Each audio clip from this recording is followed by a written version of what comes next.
Every goddamn red light on like now. Did you leave any text like 40 minutes ago? Sorry. No, that is. I'd say who smells like a tobacco farm or No. Oh, according to this case, it's factory. let me just get a cup of coffee here to go through. Alrighty. So I'll have a couple of games. Circuit red method in the screen. There's only 4 cases. We're gonna have to do something. What? There's only 4 cases. We're gonna have to kill time someone. Why? Why does this have to be water? Yeah. I'm paying for my better bar. Did you get it or? No, but I'm going. I just didn't have it. Something about it. Yeah. Yeah, I just did my taxes, so then I'll get Barbary. What if you want me in back where they're like, sorry, bro. Give me $4,000 back. They better not say sorry, bro. He's like, Or I'll march down to Washington and with your American flag my and your MAGA hat my A-bomb. and your AR. Yeah. I would utilize the Second Amendment for what it's actually for. Take over the government? Yep. In case it gets crazy. Second Amendment? Yep. Formal militia to fight against tyrannical government. Yeah, I'm going to be the militia to fight against the tyrannical government and give me It's my a one-man militia. tax return money. It's a one-man militia. I mean, I've seen how that works out at, the Alamo. It doesn't work out well, but It works out well enough. You get remembered. yeah, you remember. Yeah, at least you remember. Hey, the best way to get your policy through is to die for it. Is to martyr yourself. I Yeah. agree.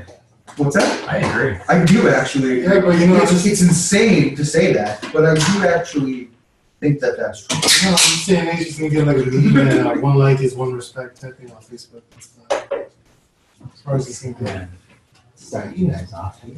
I'll be back in 2 minutes. I'm just gonna get a copy today. I wanted to do something. But a little shorter than last time.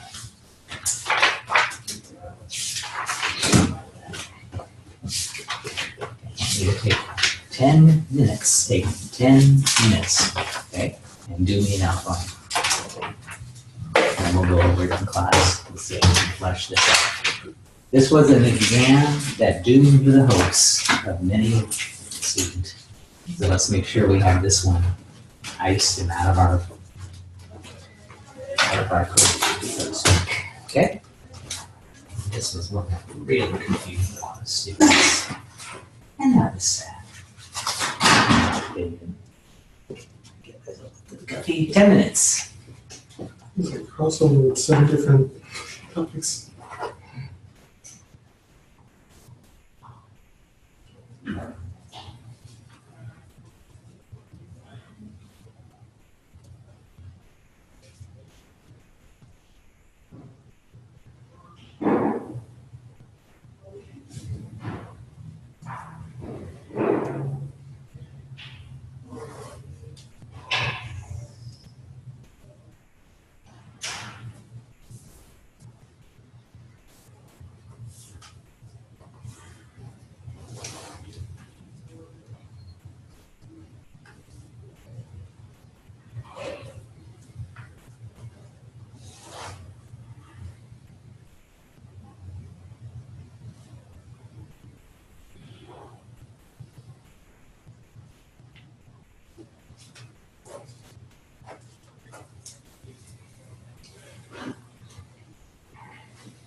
And okay.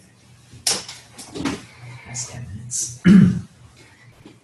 On the bar, that's how long it should take you to do your outline.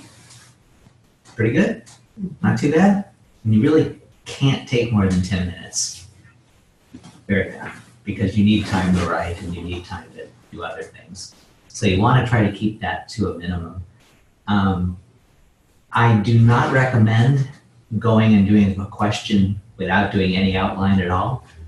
Some students get to that point where they don't do outlines at all, but I don't know. I always think that you want something down the side of that page that just in case, you find yourself sort of veering off somewhere, which does happen, believe it or not, even to the best of students. At least you can sort of just look back to where you had your outline. And so in that manner, at least you can just keep going down the page, So I think that's a fairly important thing to do. Again, you always want to have something, it sounds weird, but don't take chances. Don't take chances. Just figure out a way to do it. Figure out a way that's really safe. Figure out a way that you feel very comfortable with.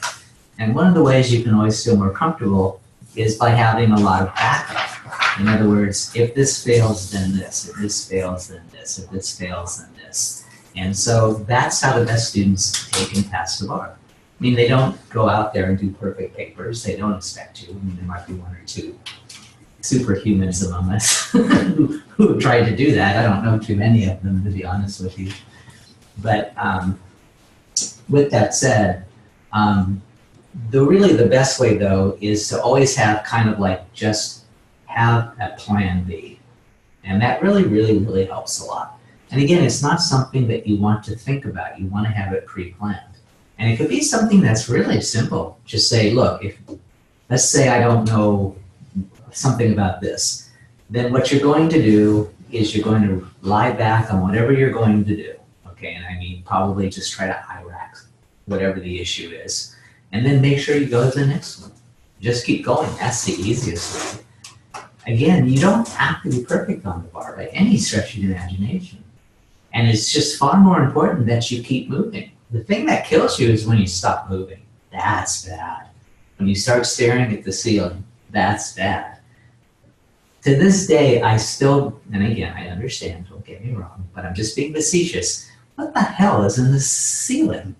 That's not on your paper. Why is it that every time I see students, they what? What's up there? I want to go behind you and just push your head down. It's here. Don't do that.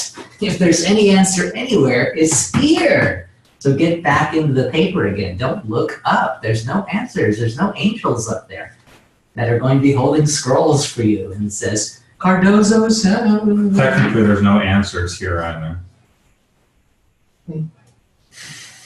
Yeah, true. Not a bad point. That's a lot of questions. There's a lot of questions. I've never seen. Actually, no. The past two tests, I've seen answers there too. Just too late. I can't argue with that necessarily, but that's true. I know. I'm just in that mood today. Sorry. But I still fail. I never looked up and actually saw it. Oh, it's not there. So I mean, again, it's just something we do as humans. We just look up to think. Oh no, what am I going to do? And it's like, but that's the look of, oh no, whenever I see that. Like a man will fall from heaven. Yeah. It's somewhere in the religious realm. I just have no idea. But the thing is, again, I just want you to keep going. So if there's any way to latch onto something, it's probably going to be here, not here. So, and again, it's kind of a weird, believe it or not, when you're actually trying to access, this is true. This is actually really interesting, just so you guys, if you ever get arrested, the number one tell of all, believe it or not, when you're lying, is that your eyes will look to the right. Your eyes will go like this. And the reason why is because you're what you're doing is you're trying to get your brain to access the part of your mind that can actually manufacture a lie. I'm telling you this works. I have And actually, then if you look to the left, you're recalling. yeah, and if you look at the left, it's more the memory trick, but the right's a little more, you need a little creativity because it's not true. So when you see people go like this, it's like, oh man. And I've had people do that at depositions more than you think. And I'm like going, okay, here comes the lie. And then afterwards they ask you, they go, how did you know I was lying? You're a very bad liar. I'm gonna do depositions with sunglasses from now on. Just to- Yeah, really, you might want to do that. Coming like a poker. Yeah, Yeah, poker poker star, yeah. Well, I always, my idea is always to go looking like the Unabomber.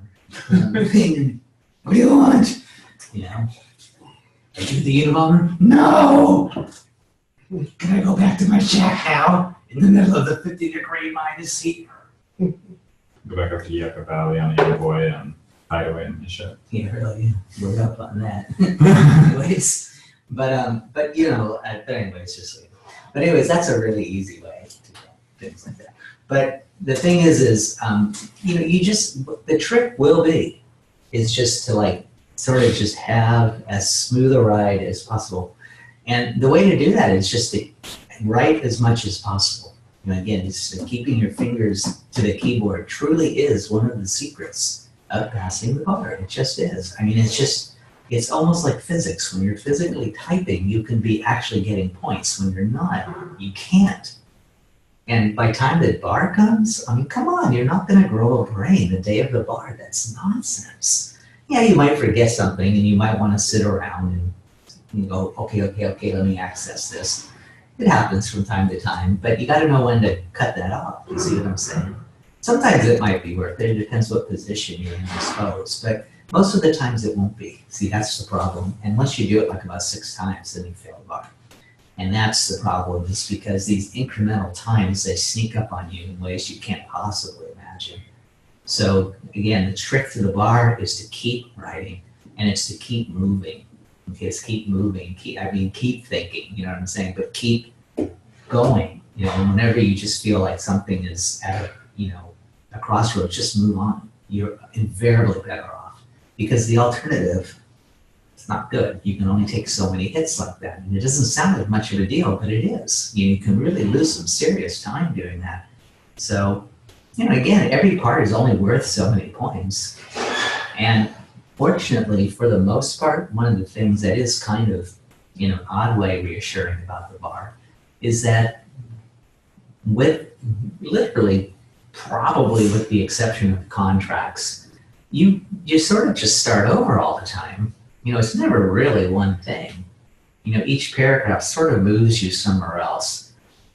The only time you really have trouble is when you go with a contract and you go sideways and you find yourself out here somewhere. It's actually fairly difficult to do on most parts of the bar. You probably won't do that very much, believe it or not. The other one that comes to mind where you can really get yourself sideways is wills and trusts.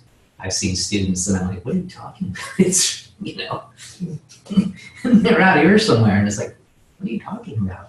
I've seen that a couple of times, but for the most part, it's just very, very methodic, very grid-like, very outline-oriented, a lot of writing, not much thought. The more you're thinking, the worse off you are.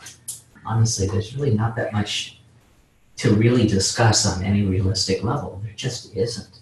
And so, again, our better move is just to realize and, really internalize. You got to internalize this. This is how people pass. It's a standardized test with a standardized answer with a standardized outcome. And you got to play the odds when you have a test like this. The scariest part is probably the outcome, because then you're going to get what? Scaled. That's why they scale you, because they don't scale you because why do you think they scale you? Why would they scale you? Because out of your group, see what they do is they take a general mean, right? And then what they do is they scale you against your peers for this test, because they know that they want the outcome to be this or this or this, or at least in the perfect world. And so they move things up and they move things down. The outcome is statewide, right? It's not like, it's statewide. not facility-wide. No, you are judged against everybody in the state. Theoretically, and it is true, they don't know who you are, they don't know what school you went to, they don't care. You know, that's not something they really care about. You know? So that's who you're right kind of up against. And again, in the perfect world, history tells us that for the most part, they're going to split a 50-50. So that's what you're dealing with. And so here, for better or for worse, if I may be slightly, not putting any other schools down, but here, one of the good things about what we do is we anticipate you going against schools that are above you. We think that you're going to be having to compete with people from Stanford and things like that. And you know why we assume that? Because you are. And so we're playing, we know that you have to be with them. You have to, because that's most of the students that pass are still ABA schools. It's just the way it is. Yet it's not impossible or any stretch of the imagination that you can't go to any school literally and still pass the bar. It's just not true. You know, it's just that there's some programs that are better than others, et cetera, et cetera, et cetera. And so what we do is we just look at it that way and we say, well, you know, that's why you don't get 90s. And why would a school give you a 90? You're not getting a 90 on the bar. Nobody's getting a 90 on the bar. Nobody at Stanford gets 90s. They don't. It's crazy. So it's things like that that, you know, gets you, you know, into the mix, right? We're making you perform at a higher level than a lot of schools do. Hmm? So that's what we do. And so that's why we need you to be, you know, sort of like, again, you can call it cynical if you want, but on the other hand, we need you engaged. You see what I'm saying? We need you engaged on the right level. And if you do that, you can pass. I'm telling you, it's not about education, it's not about intelligence, it's not about any of that stuff. It's about accepting the task at hand and getting it done in the time you're allotted, quite frankly. Because if I gave you a week to do the bar, you'd all get 100, right? Given time. Given time, the bar is really not that hard. The reason it's difficult is because you've given this really, you know, it's pretty, you know, skin of the teeth kind of timing on this thing. They've got it down, you know what I'm saying? They know how long they think it should take for you to get passing paper. And it's fast. You know, the clock ticks real fast when you're taking the bar.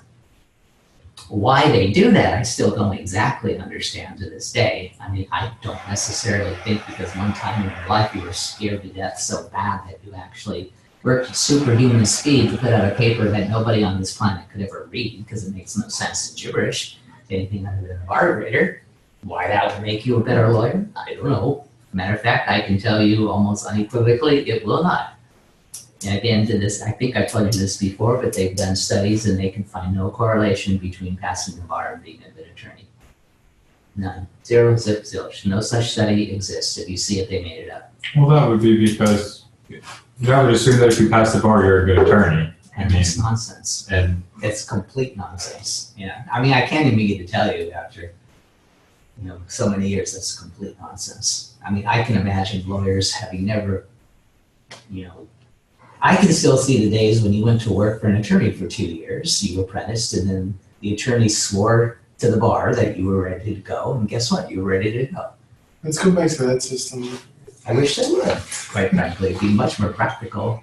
By the way, who went through that system, by the way? He turned out to be a pretty good lawyer, believe it or not. what system? Oh, he just apprenticed for 2 years. And then Probably Lincoln or Yeah, something. yeah, Lincoln was one. Lincoln apprenticed for 2 Knowing years. Drucker, it's gotta be, yeah. Oh, yeah, okay. It's funny you should say that, because someone said the other Well, day. I know he didn't go to law school, I know he was a lawyer. Yeah. And I know you love Lincoln, so That's true. there you go. But let me give you another hint, in case you want to delve into the psyche of my mind, as somebody told me the other day. My other favorite lawyer is, not lawyer, president is FDR. They're like always shocked at how much I seem to know about his personal life, most of which is actually kind of salacious to some degree, but that's another story for another time. Dude got around for being in a wheelchair, I'll tell you that much.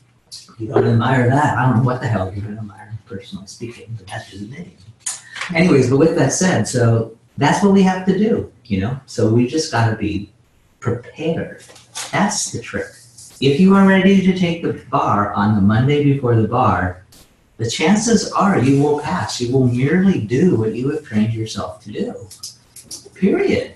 You'll go into kind of an automatic mode, which is what most people, I know it sounds weird, but that's what you kind of experience.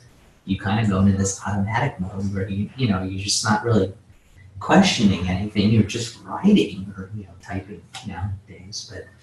And that's how you pass. Those are the students that invariably pass. There's no real way to discover anything the day of the bar. There's no real way.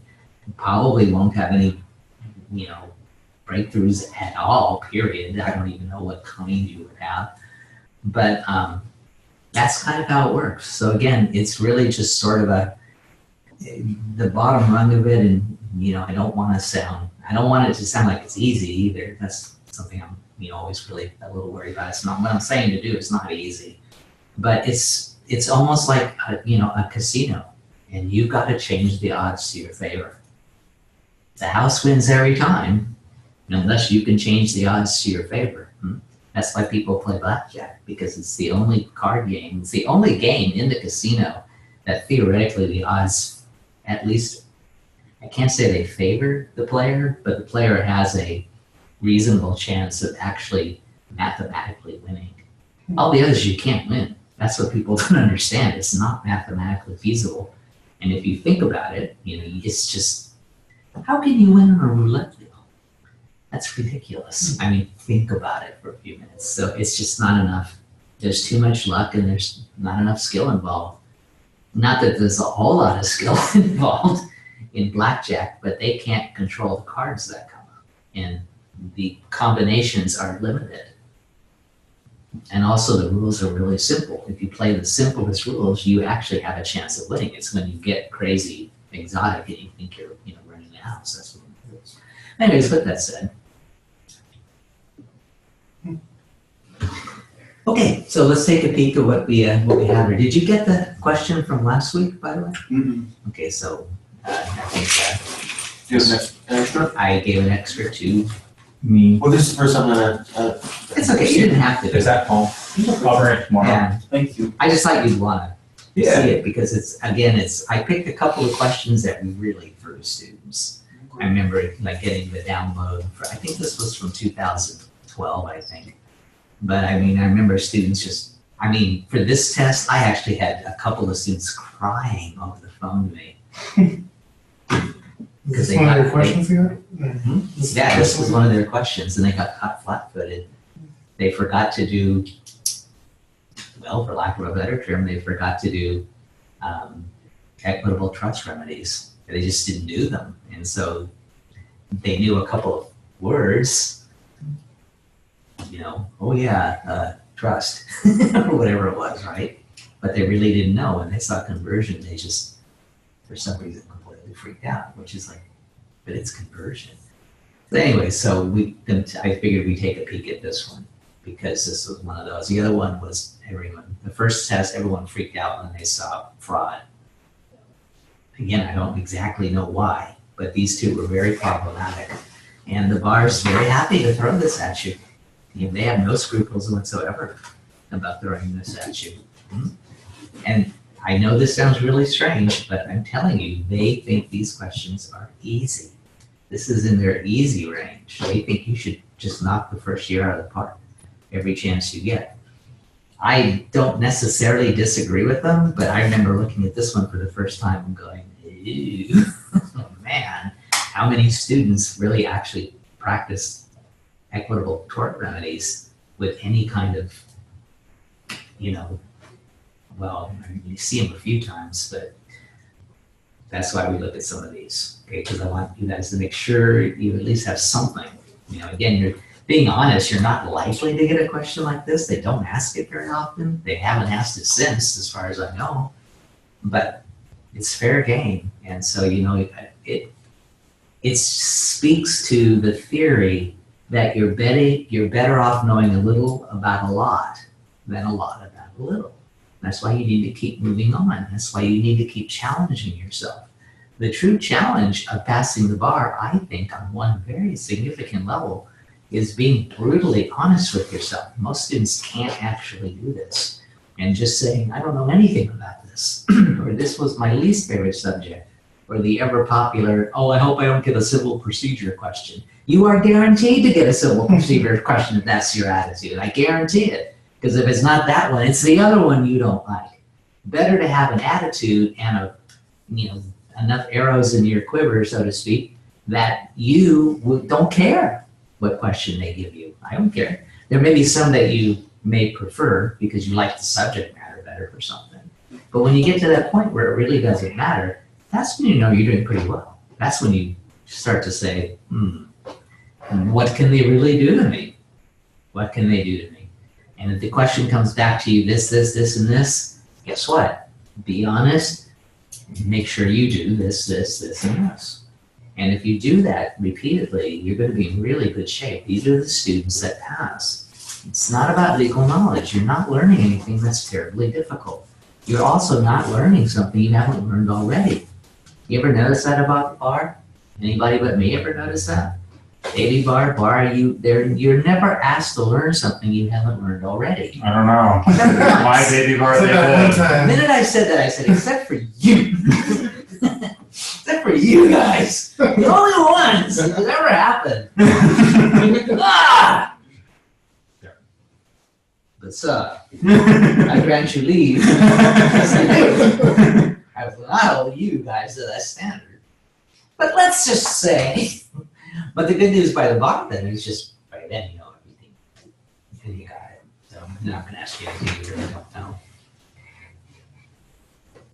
No, they'll ask me things I don't know. It's just I've been taught it. Right? I'm just saying, Yeah. theoretically, right?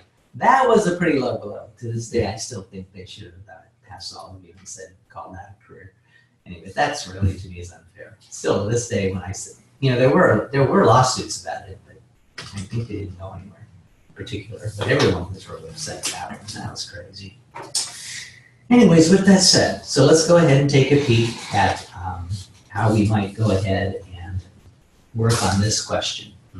Okay, again, bars, so we're thinking very broadly. We're thinking about possibilities. Okay, remember I went through that? Don't think about what it is. Think about the possibilities, because you're allowed to show what you know. Okay, so we always have to keep that in mind. So when we see these things, always think of a range. Always think of a bunch of stuff that you can throw out there. Don't be thinking about what's the littlest I can get away with. Think about how much can I throw on this page. Because the only way I can get points is to throw stuff on the page. Be mindful of time. Balance the two, thumbs up. That's how you do it. We good? Okay, I'm going to keep harping on that for how much longer are you here? Until we go crazy. I'm going to try. What did I say? One of these days I'm going to show up. I'm telling you, one of these days I'm going to catch someone staring up and I'm going to put a knife right between their fingers and go, what did I say? Oh, I missed? Too bad. At least then it's not an assault or a battery. Well, Because you I think missed it's it, an they assault. didn't see it coming. That moment when it hits, No, you don't see It's already happened. It's already happened at that point. that's fear. yeah, I'll gladly do 30 days of the pen. That's You That's could, worth it. you could say the same for a gunshot when they shoot you at your back. As soon I think as you I have to heard kill you that, dead. That's as a soon as I battery. heard that gun go off, I was scared. Yeah, but that's Yeah. a battery to get shot. Well, if you get shot, it's bad, but if it goes by you, Mm. then technically it's neither an assault nor a gun. No, I think it's an assault. I think they have to shoot you dead in like a second. Right? I mean, if you don't see it, If you don't see it coming, then it's not an assault. Because you have to be in the reasonable apprehension of. but you heard it. But it's so. I think if someone swung a bat over your head It and probably- and then walked away and you didn't have any idea that it happened, you'd be right. I don't know. But a gun over your head? I always thought you had to see it coming. I'd take it to a jury. See it coming? Or at least know that Yeah, you. sure. Like, if somebody just comes up behind you and shoots at you and they miss you, but you have no notice that they're even attempting to do it. Sorry, by the time you Sounds hear it, like a good bar question. probably by the time you hear it, it's already past you. So, Well, what do you think about that? But really, is the potential? I mean, I'm just curious. And again, this is something you might want to ask. Or Judge Evan or the Barbary or criminal law people. But that's kind of an interesting question because I mean, let's say the bullet goes over your shoulder, and you hear that pain, and you're looking at the wall.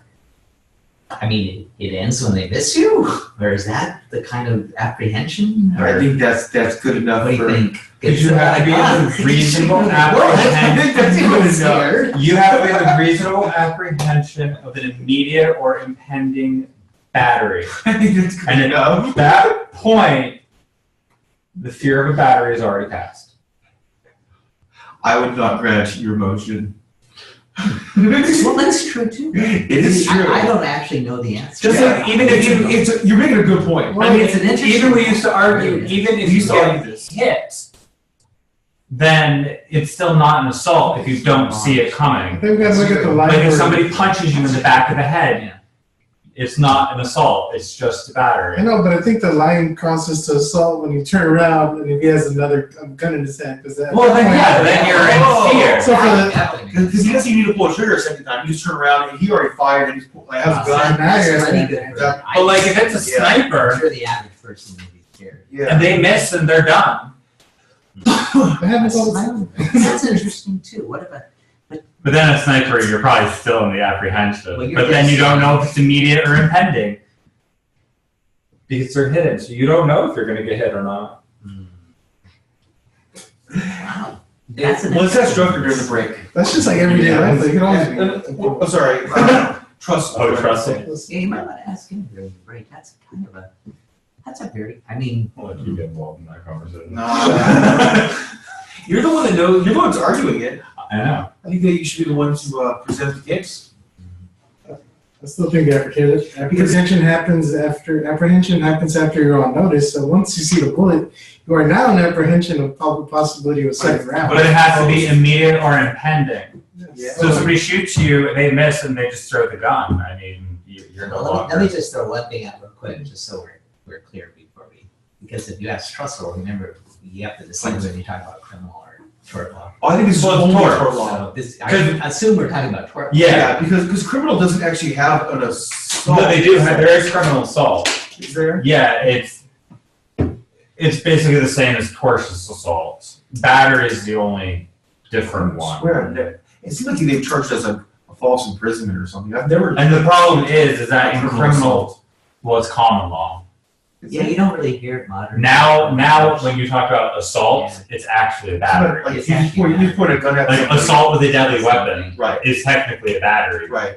but they call Well, it they assault. subsume the two together modern. Yeah, But I don't that's think that there's an assault that's not a touching currently, right? Unless We had to learn both for if you point a criminal gun law. at somebody though, if you point a gun at somebody, you're being arrested and tried for false imprisonment. Really? Absolutely. Or attempted murder, probably. We just pointed the gun. Well, I Still, think that's probably okay. attempted Yeah, I can see murder. that. I think that's fine. Yeah. Yeah, I agree actually. I mean, technically, Anywhere. you could write You laws also and say say like false like- imprisonment? Like, what? nobody ever really gets charged. Oh, all the time. All you have to do is get a fight with your wife, and they're in the bathroom, and you're screaming at them, and it's false, and they're charged with false. They do it all the time. Oh. If they run and shut their door, and you bang on the door, they're gonna charge you with false. Don't go bang on the door if somebody. Don't lock them in their room, or when they're hiding in their room, don't. Always leave somebody with a reasonable means of escape. They have a window. That's the rule. Because if you don't, you're falsely imprisoning. That's why there's walls are made Yeah, of glass for that very. That's true. They charge it all the time in TV cases. All the Yeah, I time. didn't think of like I figured there was, but it seems like it's an assault where they don't really charge you with it. Like it's either kidnapping or Right. 'Cause they often don't want to charge the lessers. They don't want to give. yeah, They don't they'll get charge charged. the bigger They don't ones. want to give juries the options. Sometimes the defense has to bring. Interesting, Yeah. That's true. I can see that. Oh, well, come out or I'll kill you. That's brilliant, right? It's like that's false imprisonment. In a room It's without pretty windows. obvious. Actually, when you say it out loud, it's like, oh yeah. Okay. and then you can sue them and potentially get their full retirement, or no, you get to keep your full retirement For the worst. for attempted murder. That was last class. I don't think you were here for that. You can't corner people. It's the law. It's the law. Yeah, we don't take too kind around these parts. Okay, so let's see what we got. What remedy or remedies? Okay, so again, notice how they're hitting you with remedies. Now, does that mean that we're just going to start with remedies? No. That is super dangerous. I can't say you can't get away with it. Some people do from time to time. Very dangerous. So I put that in the red zone. I would always leave my logic to how I got to the remedy. Okay, so, and again, we talked a little bit about this last time. Like, for instance, if you have a contract question and they say equitable remedies, gotta go through damages, right? Because you can't get equitable remedies unless you get there. And eventually what you'll find is you'll always find they spike the question that way if you really start to break it down. It's really virtually impossible to actually start with remedies. Although occasionally they'll post a model answer that passes that just starts with the remedies, but it's very rare. I just wouldn't take the chance. I would go through certain things. You'll have plenty of time to do it. Remedies questions aren't that long. So if you do get remedies, it's not so bad, okay? Can marry, now notice again, very low standard, reasonably obtain, not the sure thing. Okay, so again, what are they talking about? What she'll actually get? No. This is about possibilities, right? So you gotta think a little broader, start to broaden what we think is actually the answer to the question. Notice how they do that over and over again. What can so-and-so reasonably be charged with? What can so-and-so reasonably obtain? Notice that they don't go to the actual answer. That's why the actual answer usually won't get you the full points, even though you think you know the best remedy. You probably do. You probably know the remedy that in the real world they'll probably get. But that's not what you're asked to do. Okay, so again, we widen our understanding, right? We have to write more. Constantly thinking more, not less. The student that writes less, the student that wants the shortcut to the goal is not going to get there. You invariably find yourself falling short somewhere. Sooner or later, you're not going to get through it 5 times. You're going to trip up somewhere, okay? So we have to write the most we can write, okay? Constantly want to write the most. When we're done, we feel good when we've written a lot. Gibberish, nonsense, who cares? You've got to write a lot, okay? All right. Against Frank, whoever that is. And it's for conversion. Well, that's not so bad. To me, conversions, that's tort, right? How bad can that be? Conversion. And then what defenses, if any, can Frank reasonably raise, and who is likely to prevail? So again, a very interesting question, because what you really did was you wrote, remedy, defense, and then you had to write a little part about who you thought would win. So kind of a weird question. They don't usually do that. My biggest stumbling block out the gate, but sorry, let you finish, but I wanted to say my big stumbling block out the gate. Right away, I want to bring breach of contract, not conversion. They do it on purpose. Right away. Absolutely do that on purpose. Okay. And you got to be able to make that decision because, see, last week we had a contract with an underlying tort. Right. We had fraud. And whenever you see fraud, you write tort. You have to. It's always a tort. And the tort gets you into that other half of those equitable remedies. So you really got to do it. But the breach of contract brings you into most of the issues here, right? Okay, but let's take a peek. Okay. But again, remember, they do that on purpose. But you may actually be able to hedge your bets. Yeah, I was going to raise it in his defenses. Not impossible. Well, I want to raise it in her damages. I was going to do conversion and say that she could get like expectancy damages, and then his defenses that there was no contract form. But that's the breach of contract. The conversion is only for 40,000. The breach of contract is for the 150,000. Can you They're asking you. can you get expectancy damages from torts? No. Other than like lost wages?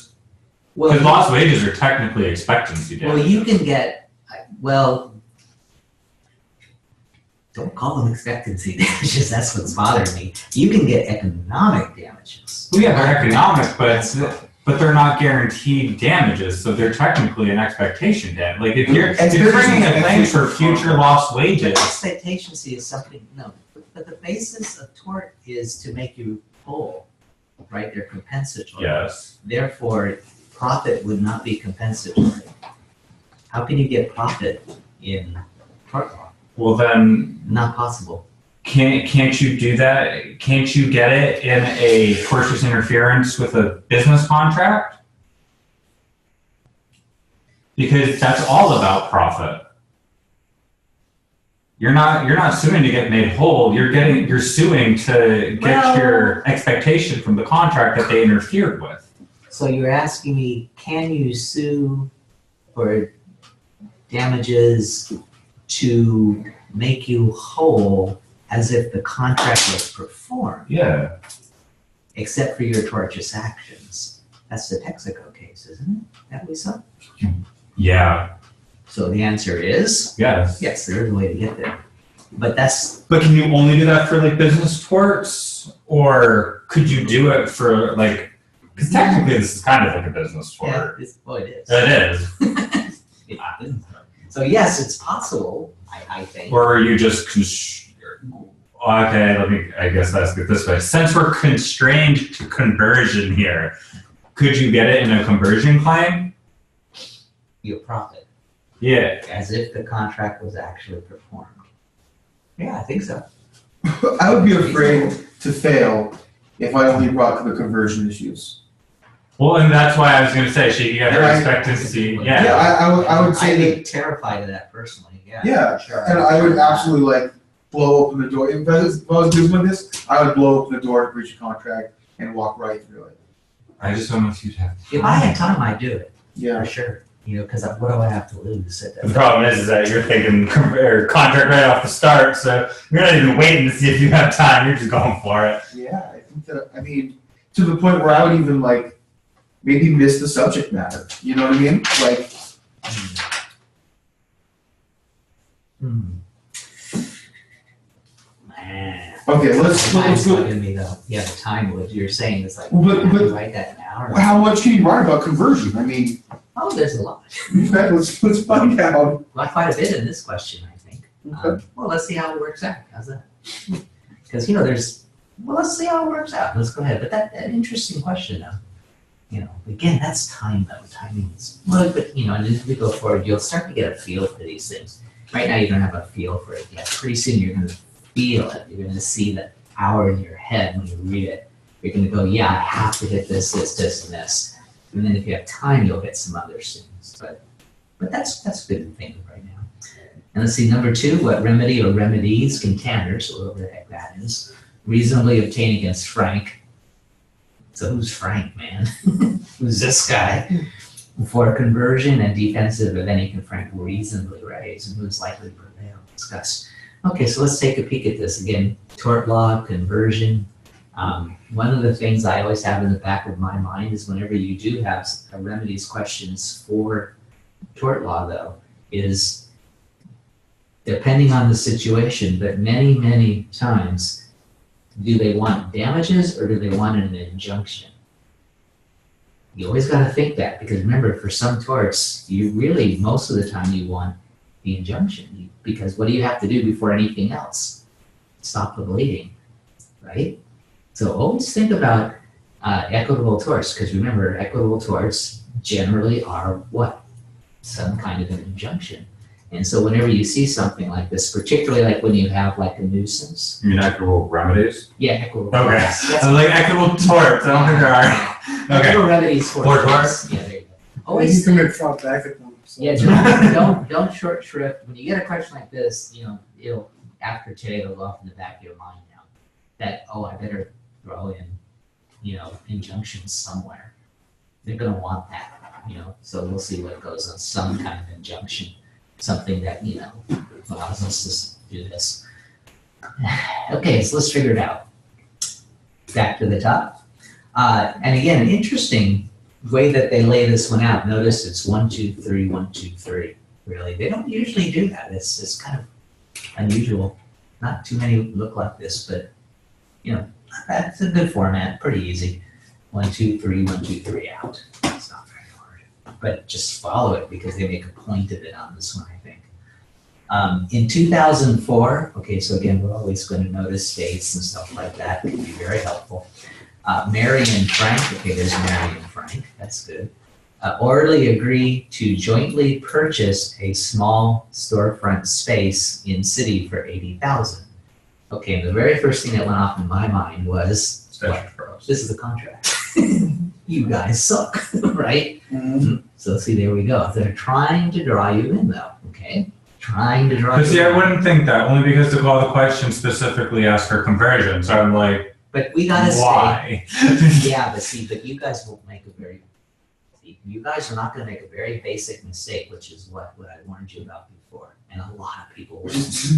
Only write on conversion? No, what will they do though? I'm telling you, there's going to Oh, be. wax and wane back and forth on whether they should write contracts or? And what else are they going to do? One more and we'll move on, because this is all true. I'm glad you guys listened to me, but I'm thinking of one in particular. And students, Try and write everything and get a 100 and fail? Nope. Oh. What they do is, you ready? Students do this all the time. They write on what they want to write. And if people know contracts better, they'll write they literally will write about contracts. I would have on this. You cannot, it's got to at least be 50-50, if not 25-75, because of the call. Okay, so if you see what I'm saying, that they just try to drag you At in. least start with the conversion, Just like so that's on your first page. Right. No, that's a good point though. No, I mean, you go into them like, haha, you fool nobody. Feel free to do so, but they love to do this. They love to throw stuff at you like this because, they know what you know better than other stuff. It's not a secret. They know what gets played in the classroom. They know what gets little played in the classroom. So, okay, so again, it looks like a contract. I'm sitting there going, conversion. This is a contract. Orally agree. Okay, we've already got an oral contract. Wow, fabulous. But keep in mind that in the real world, this might be a situation where you might go to tort law. You see what I'm saying? Oh, an oral contract. Actually, you got a lot of problems already. You can avoid a lot of these problems if you can get in the tort law. Isn't that not so? Mm-hmm. I mean, the savvy lawyer would be looking at these kind of cases saying, but if I can get in the tort law, I can avoid all this, right? Particularly, I would say that, if you can get down to fraud or something, you're looking good because then, again, you're throwing in all sorts of equitable remedies. And what else do you get, strangely enough, with today's lesson, which is another reason I picked this question. What do you get if you can claim fraud? Punitive. So you see how you want to do that, So again, already in my mind, just from a working theory, tort law looks good. If I'm going to have a problem with this contract, I don't need the contract to fail. Last thing on the planet I need without having the tort to go to. So, and in California, you can argue in the alternative, so you don't have a problem. And you can actually, even in California, if I'm not mistaken, you can bring two separate suits.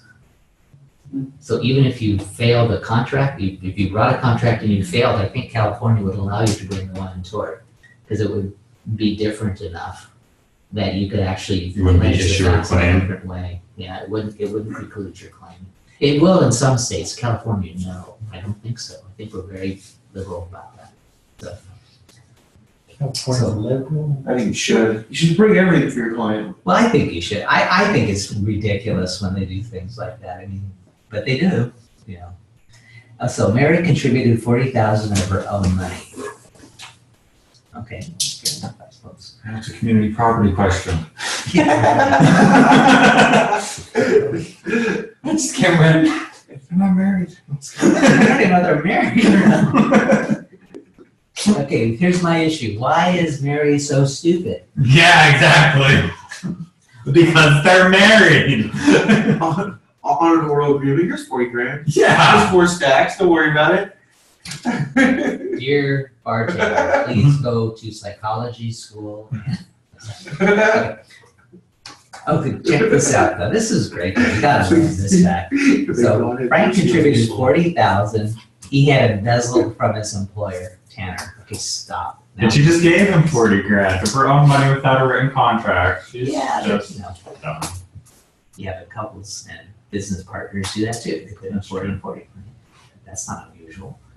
right? It's done. Yeah. It's not. Okay, but the problem is Mary's comes out of her own pocket, which doesn't sound too bad, and does Right. money. What's the problem with that, right? So it's illegally gotten. Illegally gotten. So but we're not in criminal law, so what's available? But you can get all What's available? proceeds How? from, I don't You know. can. I know that you can, I just don't remember how. Okay. Because it's under conversion, right? If you use their money Yes. to get profits, then you get your money back plus all profits, right? Yes. Yes. Wow. I don't know what it's It's called a what? I don't know. Anybody get it? No. I wrote that down, but I don't know the word for it. I did not know that at all. Constructive trust. Sanford is. See, and we learned about trust Wow. in wills and trusts. Now you know why I gave you this question. We didn't really learn it. It's We didn't learn not- about constructive trust Never heard of it. work. You gotta learn this one. I am so How'd you guys glad know I that? gave this to you now. Constructive trust. I knew he would get all the money from Where we learned the. that? But we learned it in wills and trusts, Okay. where if you get money that's ill-gotten, you not only get the money back that you ill-gotten received, but if you invested it into something, you get all proceeds from the investment too. And believe it or not, we actually mentioned it one time. See, again, it doesn't get a lot of play because it just doesn't, but we mentioned it in real property class too. Because if you put down the purchase money on a house, you can get the entire profit of the house. And it's the same, like, Trace it back. if you illegally take mineral rights and stuff like that too, right? You not only get the mineral rights, but you get whatever proceeds they got from using Absolutely. them, from selling them, right? You just have a constructive trust, and then you trace, and you can, wherever you go, you go. Yeah, I can't remember what it was called, but I knew he could get everything Purchase basically. money. The one for the house is called the purchase money resulting trust. I actually had a case once with the purchase, and they got the whole house because the person skipped, so it wasn't really that hard. but yeah, you can get the whole thing. That's not a stretch at all, quite frankly. It's pretty easy actually. Mm. So when I hear stolen money from an employer, right, or even your next door neighbor, that person can get sometimes it's called there's a couple different ones, but they do the same thing. There's constructive trust, which means that you didn't really have a trust, but it's constructive. And then there's a purchase money resulting trust. And then some people use just the term resulting trust. In other words, we're going to put a trust on it. And that way it's as if you were holding the money and made the investment on behalf of the person that you actually stole it from. And because of that, see, it's a legal fiction. You can get like the house. Now, usually they use it when you have a title. So usually it follows false pretenses. Mhm. You see that a lot, well, give me the title. it's mine, right? So it's pretty easy. I want the title. And you bring that as a separate cause of action, right? Constructive trust? No, yeah. Well, no, it's not a cause of action, it's a remedy, It's a right? remedy. Yeah, it's a remedy. But it's a separate remedy. Yeah. Definitely. But so I would say you couldn't remember the term constructive trust. Could you just say like proceeds from ill-gotten funds as like a head note or something like that? And Well, there's monies hadn't received. would be close enough to have them figure out, what it is, you just don't know the name of it? They get points at least? Well, in a real court, no. Well, in a real court, no, but for the bar, Just you're just better off remembering. Remember trust. Just remember that you can get a trust for these things, that it's at least reasonable. Yeah. Right? But I'm telling you, it's funny because to me, it's like whenever you see conversion, that's one thing, but you see it a lot in false pretenses when there's a title. Because if you think about it as a practical matter, then what is it? On top of a legal fiction, it's also giving me the title, which is not damages. That's what it's really a sort of a bizarre form of a what? It's kind of like Do specific this. performance almost, like just give me, so it's an So- equitable remedy. And it's really a what? Do this. Court tells you to do something. Junction. Oh no, it's not an injunction. That's an injunction. Is it? An injunction is just the court. I thought an injunction Do or telling not them to do. stop something. and No, it's- do or not do. They can Oh, also do, order I you didn't know to there was do a something. do injunction. I always thought all injunctions were do not do. No, they're do or do nots. Oh, okay. Do something or do not do something. Technically, they're both the court ordering you to do something. So anyways. Oh, okay. So they're interfering. Okay. I think that's correct, although again, you can ask the professor. you know, Professor Kortmeister. Russell. Here today, yes. I kept thinking the judge is not here today. Oh, yeah. I don't think he's here, but, yeah, so that's what you're looking at here, okay? And again, real world, I'm asking for the title, Yeah. right? I mean, why not? Be crazy not to, okay? So, Mary and Frank agree to put the property in Frank's name alone. Okay, again, why is Mary as dumb as a rock? I don't know, but she is, that's dumb. Although, who knows? Desert Hot Springs deal going on right here. Doing something right, Chef. Mary's got creditors, Frank's embezzling. I think it's funny you should say that because I'm thinking, okay, so why is Mary hiding this investment? She's got creditors. Frank's running away with the proceeds. So Mary and Frank agree to put the property, thank God they're not, boyfriend and girlfriend, otherwise it'd probably end up in voluntary manslaughter. No, so Mary and Frank agree to put the property in Frank's name alone. Yeah, because Mary has creditors, right? Seeking to enforce debts against her. Again, that's a kind of fraud. That's a fraud against the debtors. You can't do that. It's amazing how many people think you can do that. Get in a lot of trouble for that. They further agreed that Frank would occupy the property, which he planned to use as an art studio and gallery. Why do you think they're telling you that? Okay, so he's kind of on the scene, which is interesting. Huh? Again, I can people, think of no reason for that. well, people who are in possession have rights that people out of possession don't. That's the first thing I always think of in these questions. But let's see where this leads us. See if it gets us anywhere. They also agreed that if and when he vacated the property, he would sell it and give her 1/2 of the net proceeds. Okay, so he then occupied the property. Okay, so again, I guess he has some kind of weird oral contract with her. What happens when he leaves and she doesn't get the half, right? We're waiting for that. So what would she have against him? Well, that's what I wanted to know about the Breach of contract. well, the expectancy damages, because you're expecting the $150,000. But that's the expectancy on your contract. Yeah. I don't see how you, but how do you get that in this context? Right, because, I don't see it. what do you mean? Well, how would you get your expectancy damages based on the facts? that you Because have? she's an investor, essentially. That's how I would trigger in my complaint. That she made an investment into this company at 50%, and you're expecting to get your proceeds back when it sells. and now you liquidated. Yeah, you liquidated the property, now give me my half. Hand over my half. Yeah, that's how I would approach this if I were in the real world, I think. Yeah, I mean, that's why I raised the expectancy, but I'm like, I can't really. But there's not a breach of contract question. I know, that's why I was like, I don't know if I can raise, so I did, the way that I set it up is I did the conversion, I said, this is what you get under the conversion, you get the restitution damages. And then I said, she can also ask for expectancy under a contract theory, and then under his defenses, just raised there was no contract form and statute frauds and then consent. Yeah, the statute of frauds, but the statute of frauds, I mean, bring it up for the real property that you fail because it's not an issue in their contract. The issue is give me half. But it's also a contract that But can't. here's another thought too, though. Let me just throw this out. Right? Yeah. But it didn't. But it doesn't matter if it didn't, it matters if it cannot. Is that true? I didn't. The 1 year for statute of frauds, does it have to be? I know the ruling is like by its terms, but By its terms. technically there's no term here, but the contract wasn't performed within a year. So does then it violate the statute of frauds if it goes beyond a year? Well, but this is that's just what I was about to say though, because we have to really get a good answer to this question though. And what you're saying is all very reasonable, but remember that also we're not really, technically, we're not talking about contract law. Now, But you why- have to though. But no, but why do I say that?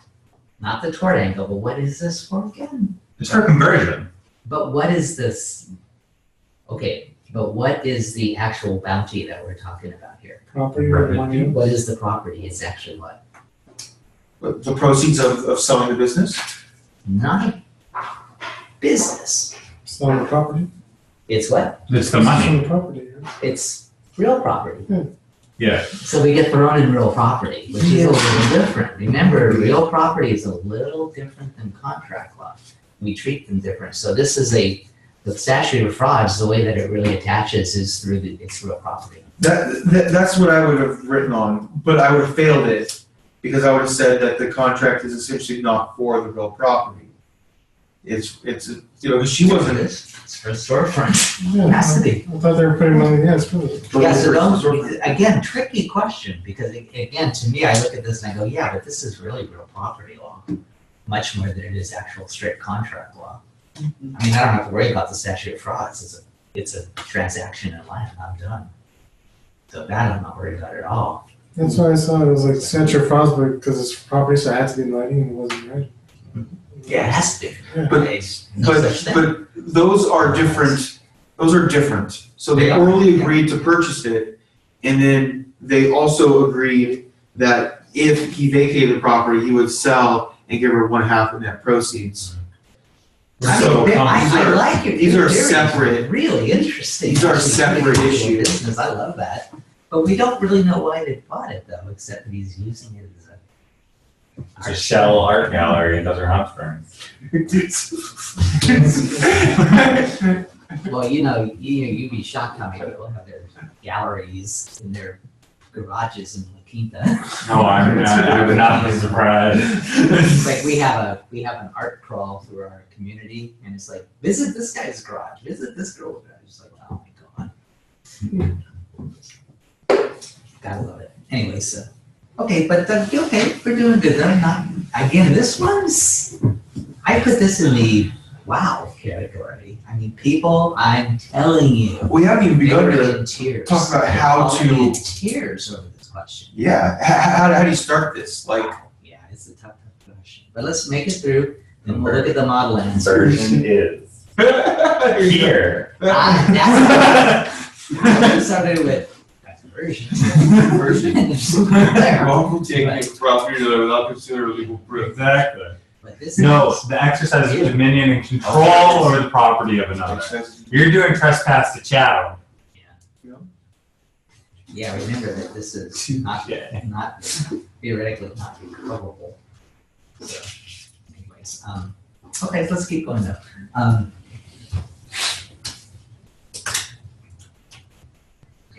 In 2005, so we'll just consider that a year later.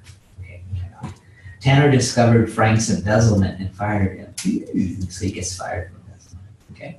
In 2012, so this is 7 years later.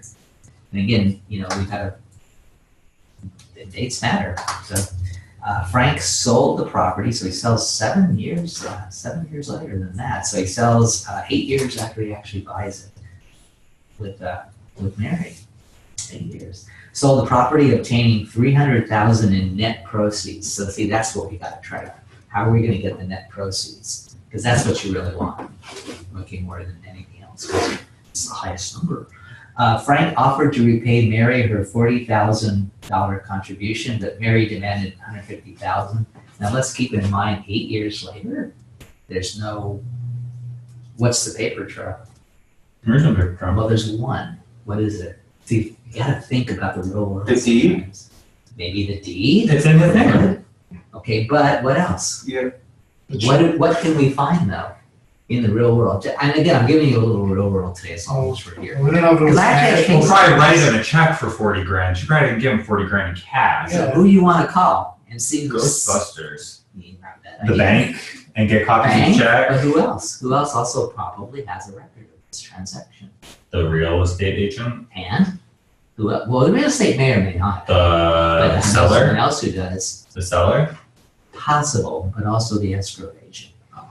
We'll be able to see the two checks that. I don't know, this is sketchy enough. If she owed creditors, that 40,000 probably wasn't in the bank, because then the creditors would go after. So she probably had. It's probably in cash. She probably gave it to Might be Tanner or to. But Frank there and cash. will be, hopefully there'll be a trail, and see, the place I would look would be escrow, to see what went in there. Yeah. I don't know. I don't know. This is just sketchy from the beginning. So. Yeah, we don't know. I mean, again, notice how her money, what does that mean? Is it a check? Is it cash?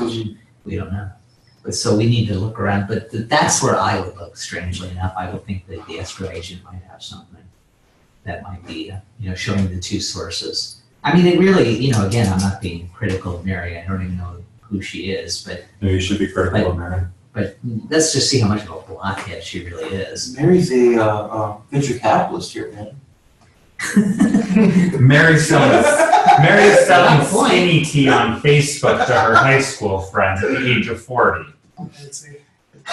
Skinny teas. Yeah, it's another one of those Ponzi scheme things. Is anyone not sure what it is? Never heard of it.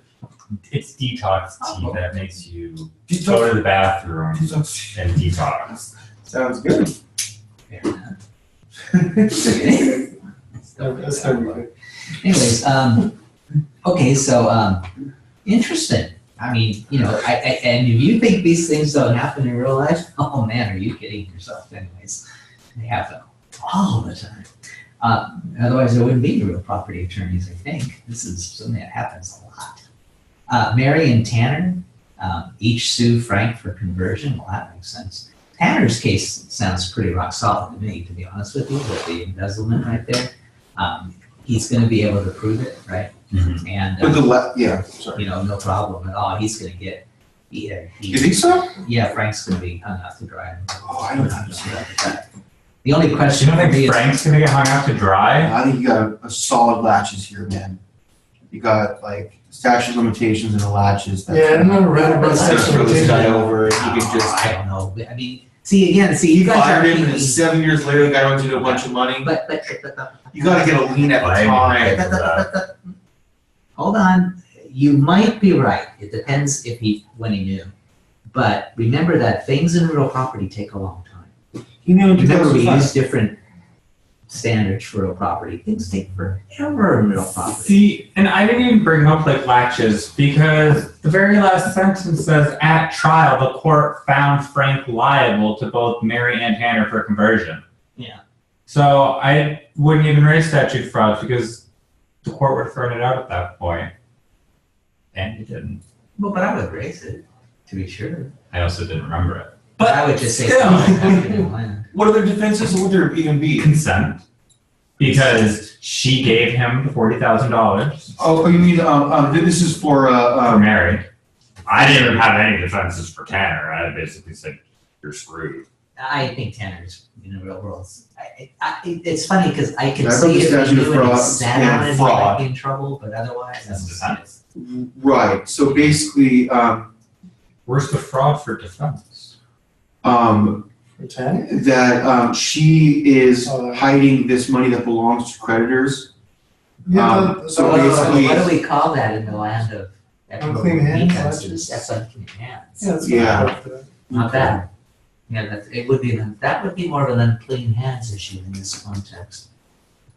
That's pretty good. Again, it's ridiculously complex. I mean, it's not a complex question, but You're not gonna be able to do conversion and tort. it's weird. Well, It's alright, just yeah, how but it- tort and contract. This one, they That's just, the thing, is this supposed to be, this is not supposed to be a straight tort, though.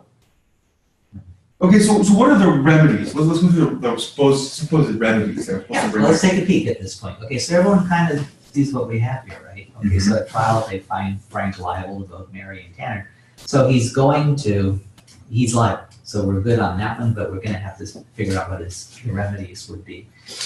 Now, again, in the real world, you're going for constructive trust, no doubt in my mind, because that's the most you can get. You just All of give me the damn paper and it's whatever it is, it's mine, which would be just fine.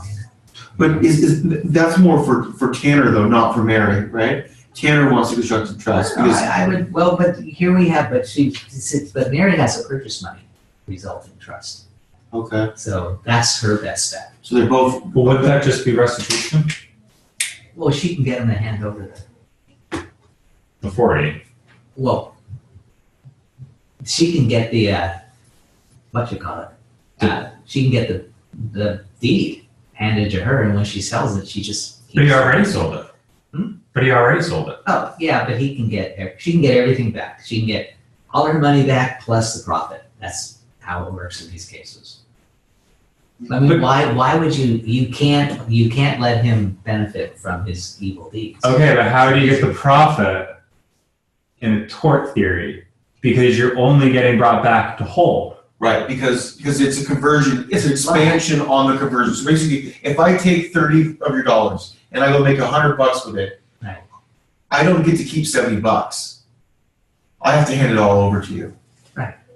I So makes sense? want Okay, the- but then I guess it's not expectation. I mean, it's just punishing me. No, It's it's just not letting me profit Yes, off you my bad can't deeds. profit off your bad deeds. Right. That's So why you get to keep it all. It's a fiction. It's a legal fiction. Yeah. I get that. You think of it this way: you made this investment for me. No, I get That's the, how it works. I get the theory. I'm fine with, what's it called? Because it's not restitution, because restitution would be what you put out. It's a resulting trust. Would be the general trust. So you would just do a constructive trust for any, Well, Wow. yeah.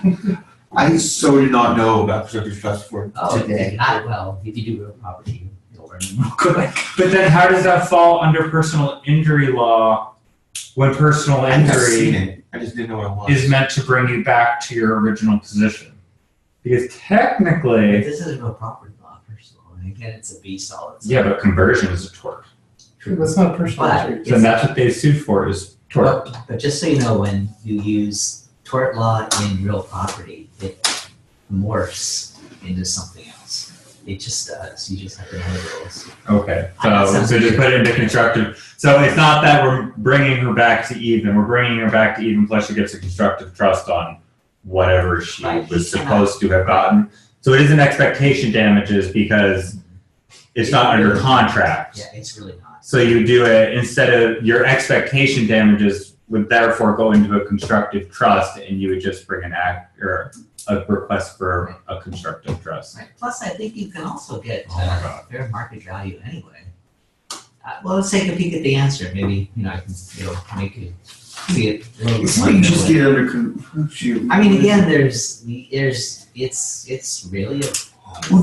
Okay, no, that's the problem though. So, like, if we had contracts, we would know like expectation, restitution, rescission, promissory estoppel. Like, we could like spit out the kind of remedies, right? What are the remedies in tort?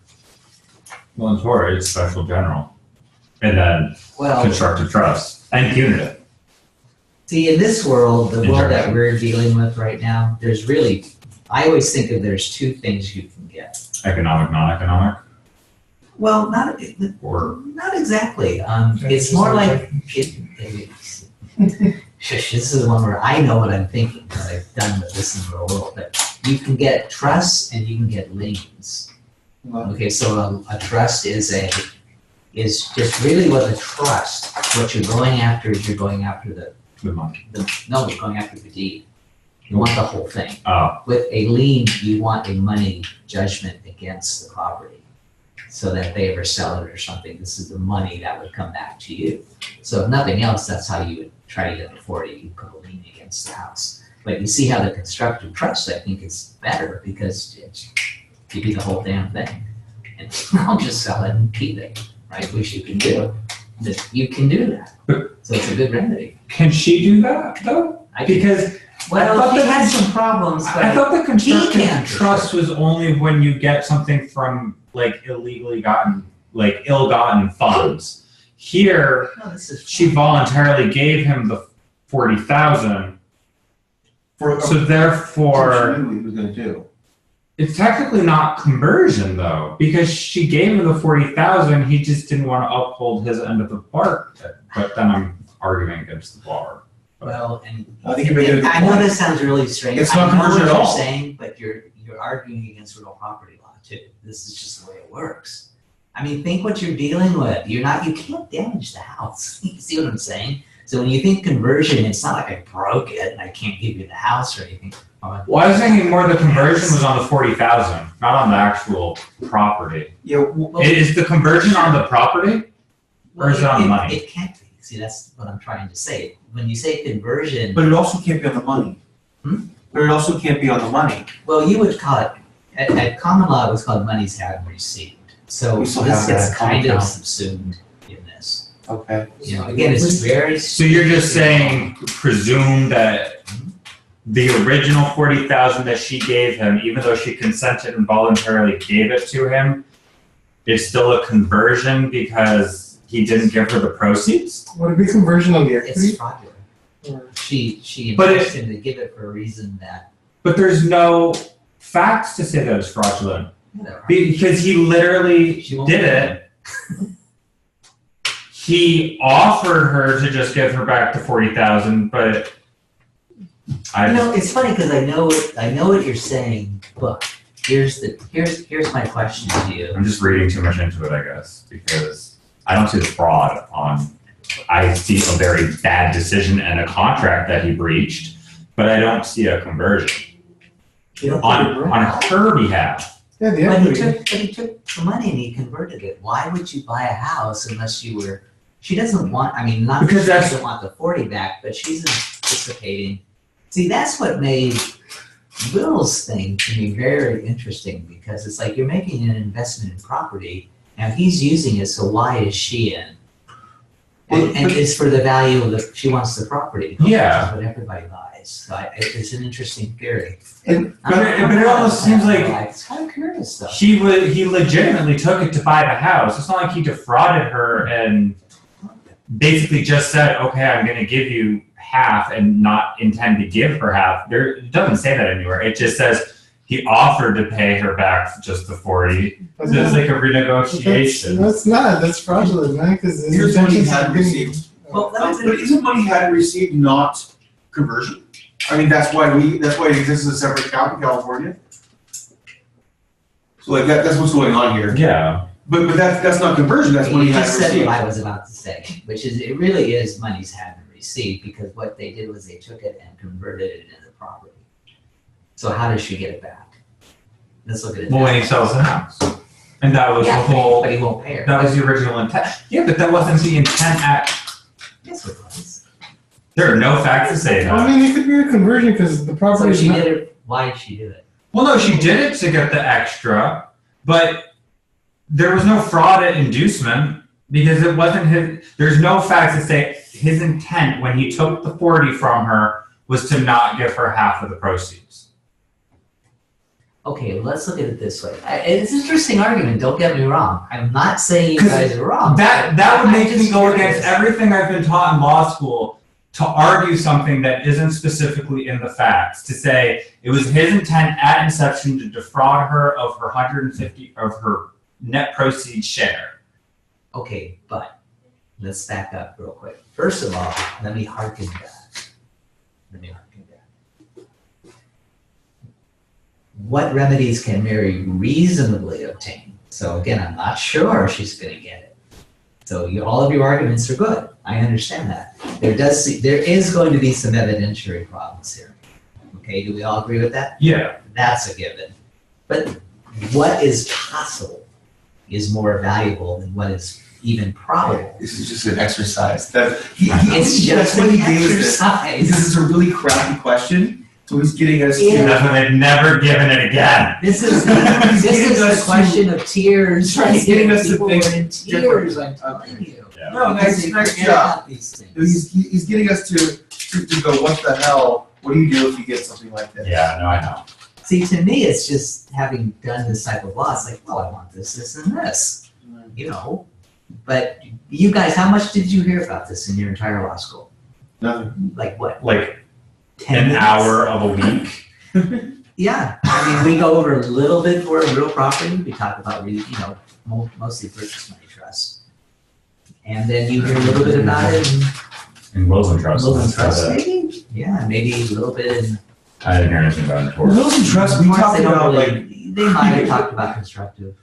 Well, in torts, they should have talked about constructive trust and equitable liens. Those are the two classics. They always use. I don't remember equitable remedies with the exception of injunctions during nuisances. Well, it's not that unusual. I mean, it's a pretty, Everything else Again, is it's general this- special. it's this corner of the world. General special. Right, I mean, this really is remedies when related to real property. I mean, you don't, I mean, you can see it in lots of other places. It's mostly where I see it is anywhere I always think of it as it's the better answer to false pretenses, right? Because then you want the deed, you want the pink slip, you want the whatever the title is. Mhm. It goes better with things that have to do with title than it does really with, these sort of generalities, although, But false pretenses we learned as a crime, didn't we? It was also, False I think, pretenses. mixed into the business torts. Was it? Okay. But Oh, we yeah, did yeah. learn the term false pretenses in crimes, but there is a business tort that we learned to where you can get false pretenses. Okay. Get to false pretenses. Yeah, and again, just keep in mind that it's to get hold of the title. So basically, just argue it could have been intent or fraud in the induction or fraud in the inducement. Therefore, she can get a constructive trust of. Well, or even as a matter of law, he converted the money. And so what would be the remedy for her to get it back? Well, she can try to get money, she can try to get damages, that's true. Mhm. But she can also try to get back, she can try to get the whole burrito. She can try to get the deed. And then you just say that both Tanner and Mary both have claim to the full $380,000. Well, they'll probably have to But set it based on. Then they have to go after each other to see who gets what percentage of Well, it. they'll have, it's percentages, yeah. I mean, in this one, they kind of split half and half, right? So they'll probably end up with half. They each get 190,000. Yeah, and again, we can't, with a situation like this, keep in mind, we can't Frank can't get anything. He can't benefit from his bad deeds. Because it's 300 in proceeds and then I the mean, original in my mind, 80,000. the only argument he 80,000 has is dumped against into Mary. 30,000 is part of 300,000. Yeah, it's already dumped in. Oh, I thought the 300,000 was just, Well, net's like net, you can't, means everything. I thought net proceeds was that's just the proceeds, not including the original investment. Okay, so let's see what they said, just out of curiosity, let me give you a little bit of them. Yeah, that's a good point. Okay, And first it's a they good point, say. because it actually the net, it's not gross. Sorry, Now- go ahead. No, it's very- I'll let you guys have this when we're done. I think it's February You said 2012, I think. February. Yeah, I think, but I'll give this to you, but, just let me go through this a little bit with you, and just show you how they're spiking it though. What's I the really date? like What this is it? answer. February 2000. I think it's February 2000, if it's not, it's July, but I think it's one of the older ones. I still remember it though. Yes, so check this out though, and again, both the answers are good, I don't know which one's better. I think I prefer B a little bit over A, but A's good too, both answers are, I mean, when I read these, I was like, man, these guys are sharp, very sharp answers. Two of the better answers I've seen actually posted. First, they go into the tort of conversion. They actually talk about that. And then they actually mention, again, really smart, the tort of trespass to chattel or conversion. So again, they've got a checklist in their head, and they're going to keep checking boxes as much as they can. Occurs when the defendant wrongfully interferes with the plaintiff's right to possess property. It's good. The tort constitutes the trespass of chattel. Again, they're hedging their bets. They don't feel right about just writing about conversion. You'll get there someday. You'll go, woo. Sorry, something like that. I was kidding. That's my fear. You'll be taking it. I know. I want to get to the hopefully. As to chattel when the interference is not so severe to constitute conversion, but remember, you're allowed to show what you know. It is one of the things you do in the bar. So I think that's really smart, quite frankly. The damages for trespass to chattel are the cost of repairing the property, but we don't have that on here. The tort of conversion occurs when the interference with the plaintiff's personal property is substantial and severe. Good rule. The damage for conversion are the fair market value of the property at the time and place of conversion. Okay, so that works for property too. Okay, so we do have a damage cause here. You can get fair market value of the property minus the damage. In this case, Frank is guilty of converting Mary's 1/2 interest in the storefront space as his own. So he converts the interest. See, this is what I was trying to get you to. Oh, that's cool. Yeah. Yeah. It's a, Oh, it's the interest. That's So I meant cool. by equity. Yeah, I like She that. bought her equity. I mean, who cares about That makes great sense. Yeah, I mean, the money's. See, I was thinking just the original 40,000, like that's what he converted. Yeah, put yourself in her I mean, shoes. If you let that's someone true too, but that's 40,000, really you what want is more. your problem, Like, because you want it all, Yeah. right? How do you get it all? That's how you do it. See what Yeah, I I'm just saying? don't see equity as tangible, so therefore I didn't think of it as a convertible. There you go. Yeah, It's see, an my item. thing, It is a when you good- do a property, it's all about That's all. equity. That's what home First purchasing is question I would about. say is, how much is it worth now? I guarantee you, that's the first question out of my mouth, so we can't agree with this. How much is the place worth now? That's what I wanna know. Okay. If it's worth less, I'm not so happy. If it's worth more, I'm pretty happy. No, that makes perfect sense. You're converting the interest. The interest. That's what he's doing. Not the original 40,000. I mean, because really, No. think about it though, what else can I, what can I do? Because you're not converting the 40,000, so it But makes you see- sense. Right, you're pointing it out. Well, you're right though, but the 40,000 is converted to the interest, and the interest is so much more valuable. So Yeah. I'm trying to say that, just didn't know a way to say it, so I'm glad they said it. But I don't mean, think you're you right want too, to the money, take don't the forget the 40 money, we want that, but this is. Well, yeah, but I was trying to find a way to get to the $150,000 proceeds, Right. and I was just thinking. But if you think about it though, this is the only way to do it. But it There's doesn't no get you other to the way to whole do it. thing though, only the constructive trust gets you to the whole thing. Well, let's see. Just what- converting the equity gets you to half of it. Well, That's all we're she said. getting there, I don't know. okay. Yeah, but yeah, you're right. Okay, so anyways, in this case, the conversion occurred when Frank failed to give Mary one half of the net proceeds, okay? Again, please, we're gonna have an evidentiary problem, but that's not our problem on the bar, this is not an evidence question, okay? So we have to stay more focused on Say this. again, what was the? There's gonna be evidence problems, but There's that's gonna be- not for I this heard that, question. but why? Why they're evidence? No, just say the sentence, I didn't hear the sentence that led you to that. In this case, the conversion occurred when Frank failed to give Mary her half of the net proceeds. Okay, see, that's what we're looking for. That's what we want to get our clause into, okay? All right, and this is the way to do it, okay? Thus, under tort law, her damage would be one half of the fair market value of the storefront space, and Frank failed to give Mary half of the proceeds. That's, okay, simple, right? She gets half of the, she doesn't quite get yet the entire amount. You see what I'm saying? She gets half, but we want to go for it all. How do we do that? Constructive. Okay, let's skip down below. Okay, so there you go, you can read the rest. Purchase money resulting trust. Okay, again, when you put down purchase money in a house and there's a title to be had, this is what you do. Okay, that's, same thing with a boat, same thing with a car. It all works for all three of those, just so in case you ever get a case like this. Okay, so that's really good. A purchase money resulting trust occurs when one party purchases property, but another party supplies the consideration. So you see how what they're doing is it's a legal fiction that they're making the investment on your behalf. You see what I'm saying? So we can't reward them for their dirty deeds. So we say, well, in essence, what you were you have a duty as a, and that's why I like the partnership thing, because you guys are doing that, partners owe each other the utmost, right? You should You're agree. not- But under the constructive Yeah, trust, that's, all he gets is, Fair. if he gets anything back, it'd be 40 grand. Yeah. And you get everything. But we need to move forward. Yeah, Right, need to we get move everything. forward. So we make this fiction up that he made the investment on Mary's behalf because of the, if nothing else, I think the fraudulent intent here. Mhm. So, okay, so that's how we would get that.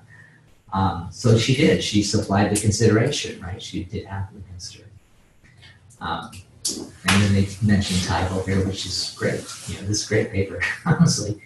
In such a situation, the court imposes a resulting trust on the purchasing party, construing her as a trustee holding the property in trust for the beneficiary, which is the party who supplied consideration. Now, how do you know? I'll give you another little hint, so you'll never forget this after today. That's the best news. You guys always know how to handle one of these. And you ever get in trouble in real life, this works, by the way. This is one of those things where this works. This is good stuff. That's what happened when he put it in his name. Wait, say again? That's what happened when he put it in his name. I'm sorry, but what's that? The resulting trust. In other words, notice how it's no longer in her name, but she gave the consideration. Why? And that's what the question will come down to. That'll be the evidentiary question. Wait, what? Well, think about it in the real world. Oh, well, Yeah, Mary gave me $40,000 toward the purchase of this place. Okay, Why? to buy the place. Oh, she wants the You see? proceeds from. It's an investment. See if It's an you, investment, She wants more yeah. money back than she puts in after 10 years. and Mary's saying it was an investment and he's saying it wasn't. Okay, if it wasn't, what was it? She just gave you $40,000 because she wanted you to turn out brilliant. A helpful interest-free loan to be paid back at the time of sale. That's Judge Judy stuff. Let's not. That's not Okay. But I was in love with him. Yes. I wasn't in the Don't pee on my leg and tell me it's raining. So I have a question. If you win the constructive trust, Yeah. you would get 300 less 40,000 actually, because 40,000 still is. No, the 40,000 is Tanner's. 40,000 is 10. Right. But let's leave Tanner out of Okay. this. Let's just pretend there's two parties now. Okay, there's two parties? Okay. He acted wrongfully, and we're not gonna give him any of the proceeds, right? We're gonna have a conversion of the interest was so inappropriate that we're gonna give her all of it, Yeah. right? Under the He's- constructive he's trust out. theory. Yeah, he's But out. he should still get his 40 grand back. No, that's the penalty that he suffers. But his penalty is the other, because like, she should get 150, he should get 150. But he acted so wrong, he should give up his proceeds, not his 40 grand. Yeah, you wouldn't. You No, wouldn't. he acts as you a wouldn't take his trustee 40 in this grand, would you? situation. No, he doesn't get anything back. He's not getting anything. Well, this is. Well, no, but say the 40. There's no- There's some. Say There's the some 40 individual grand is levels. his. Yeah. Say the 40 grand is his. That he put in. Do you get the benefit of his investment as well? So You get the title. Do you see what I'm saying? He becomes like a trustee. He made the investment on your behalf. But he should get what he put in out. does he not? Does he not? So because it just seems like you're Is it a little bit too Well, far? let's see. you're going above. You guys are Maybe. changing the fact pattern now. It's just two people that invest. in Well, it, yeah. Honestly. Well, no, but it's important to answer the question though, as far as what Frank's rights would be. Well, Frank doesn't have any rights. Well, then it's- Basically, it's going to go into constructive trust, the whole $380,000, Yeah. And it's gonna end up being split. and then Tanner and Mary have to argue over it. So you're saying, If he was a bona fide investor, he gave his 40,000, she gave her 40,000, so it's not ill-gotten 40,000. Right. Would she just get And her the full proceeds of the sale, so the 300,000, her 40,000, but then What if he gets afterwards- his 40 grand No, back? no, I it's just pro get. rata. I think you I just see get half. what you're saying. So he should get his 40 grand Yeah, back. well, he gets his pro rata share. Yeah, so he'll get what he put in, but he doesn't get the. I think he should get his 150. Yeah. If he's a, Yeah, no, because- he wrongfully converted her half. Let's see, pro rata resulting trust. Okay, here, this is when it's purchase money. Okay. Where the party who supplied consideration for the purchase of real property did not provide the total consideration, but only partial consideration, the court will construe a resulting trust in an interest pro rata to the amount of consideration supplied. So then she, even with the constructive trust, she's still only getting 150 of the Yeah. proceeds. Right, but I thought you mentioned she was gonna get her chunk of hers taken. I don't think But she- yes, it's yeah. pro rata. Okay. That's fine, okay. Okay, so she's getting 150 Sorry, under didn't conversion understand. or constructive trust. Yeah, because then she's getting a windfall, she's also. Well, I thought that's what you were saying. That's what. Yeah, I thought she got a windfall as Yeah. a penalty. You- A you- penalty for the wrongful conversion. Well, it's not like we've never seen that either, to be honest with you. I mean, you can bring punitive. Yeah. I've Just actually the paper. seen that, that's not unthinkable. Well, yeah, because then you can get punitive and then just give their part as punitive, right? Yeah, I mean, you can lose it all. I mean, Yeah. There's no doubt in my mind that happens. Well, Frank will lose it all in this one, but. Yeah. Yeah, Yeah. and Frank is getting, right. See, Frank should just did a Yeah. 10,000. I think that Tanner should get I it think. in the end. He should get his 40 grand back. No, No. he should. I think that Tanner is SOL for statute of limitations, of course. That's the way. Did we have a word for statute of limitations, or is that something else I just know? Yeah, for For contracts, intentional what torts, is it, it's 3 2 years? 2 years. Oh, it's 2 years. 2 years. 2 years, okay. So Yeah, it's and for the it's an contract. intentional. It's either 3 years, right? Contracts? Yeah. It's three. Is it 3? Three Isn't there a contract. 7? Well, it depends, I I don't know. You can go further back for It's other 3 for things. contract, 2 for intentional torts, and then 1 year for PI and What's 2 for negligence? Would you guys put that for 10 or we're just past essential? At least in California it is. is it 2? Now? Yeah. Okay, you see. I used to know it, so I have it listed on my computer somewhere. I'm pretty sure that's what all the insurance letters say. You have 2 years from the date of this accident to file suit.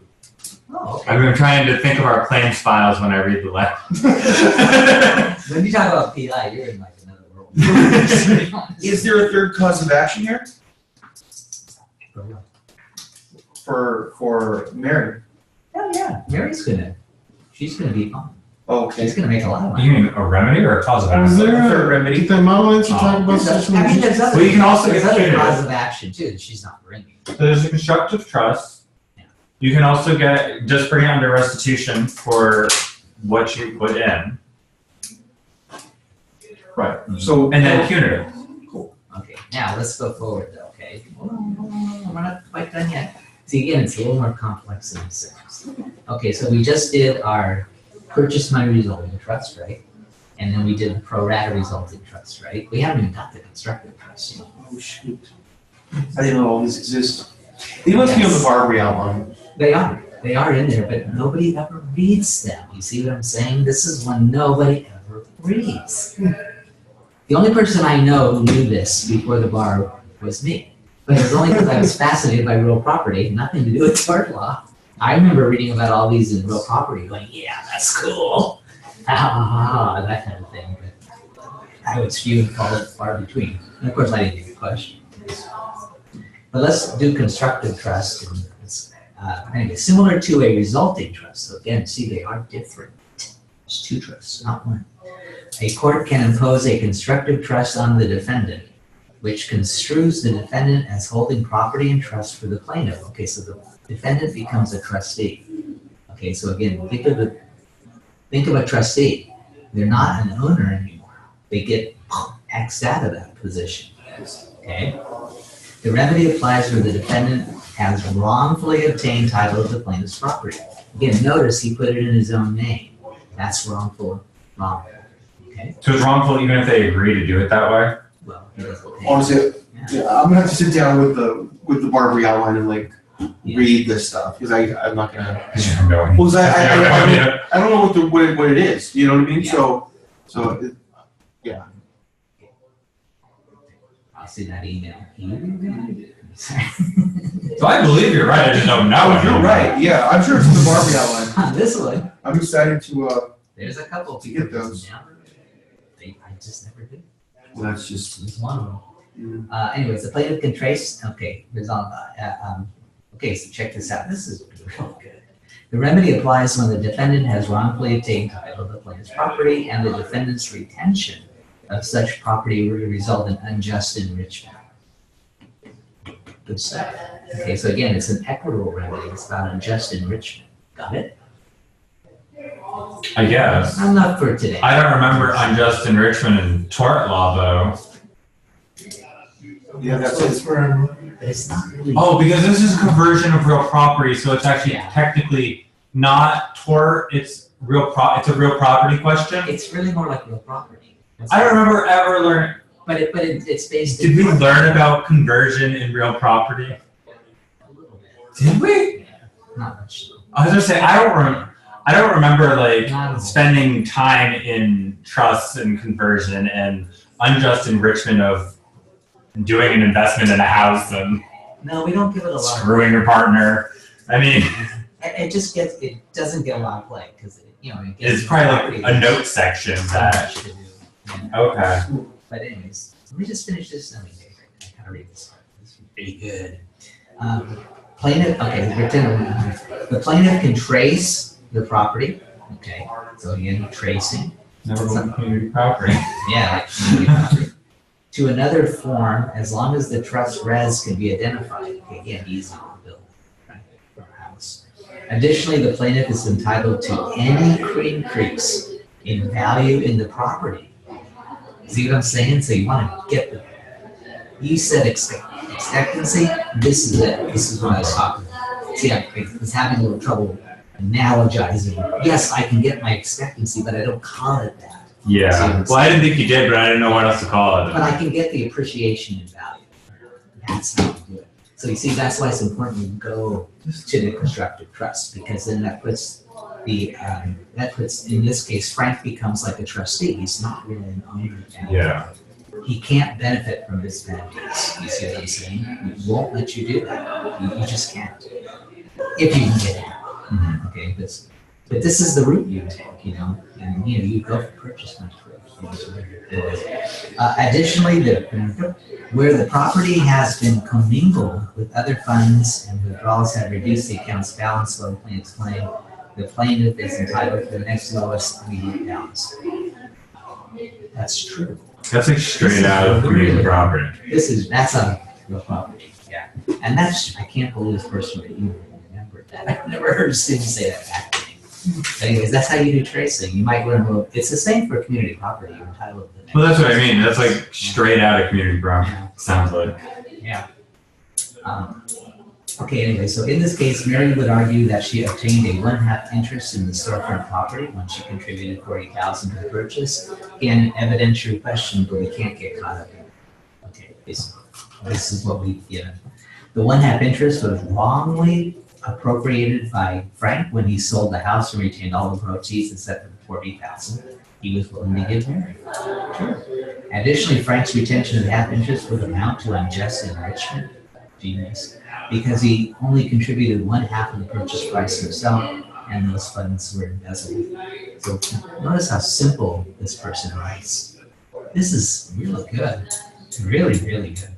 Furthermore, Mary can trace her 1/2 interest to the $300,000 in net proceeds that Frank obtained from selling the property. True. That's why you want this constructive trust. Okay. And there is no indication that the funds have been commingled with other funds that withdrawn to a balance lower than 150. This person's not a lawyer today. I don't know who is. Honest with you, they're not doing this lawyer. Frank would argue that he is entitled to a greater interest because he did more work by occupying the property, improving it, and selling it. But those are pretty much off the table in this arena because these are equitable remedies. So he might get some. It's possible in some universe, depending on the facts, he might get an offset for that. Offset for his contribution? Yeah, for his stuff, but I don't know. In this case, it seems I wouldn't see that happening. Frank is likely to lose this argument because of the oral agreement he had with Mary. Mary is likely entitled to a constructive trust, compelling Frank to pay her loan. Pretty nice. That's sweet. And that is what it works in the world. It's not hard to win these. Oh, you mean offset for his labor? Is that what you're saying? Yeah, or improvements he made or something. He's not going to get that. I mean, that's his problem. So, because again, they're not even, see, the thing is, just think of it this way. He's no longer an owner. He's no longer a co-tenant even. He's this trustee. He's just made this great thing. He's holding it for you. That's literally what it means. Pretty sweet, huh? Pretty sweet. And that's how you do it in the real world. That's why people don't mess around with houses too much. It's just not that hard to figure these things out. Why? I can see it now. I'm sitting in the court. Why did she give you $40,000 again? And you'll come up with a bajillion different reasons, and everybody just says, you're out of your mind. Right? We good so far? Tough question, but we do the hard work now, right? Do the hard work now.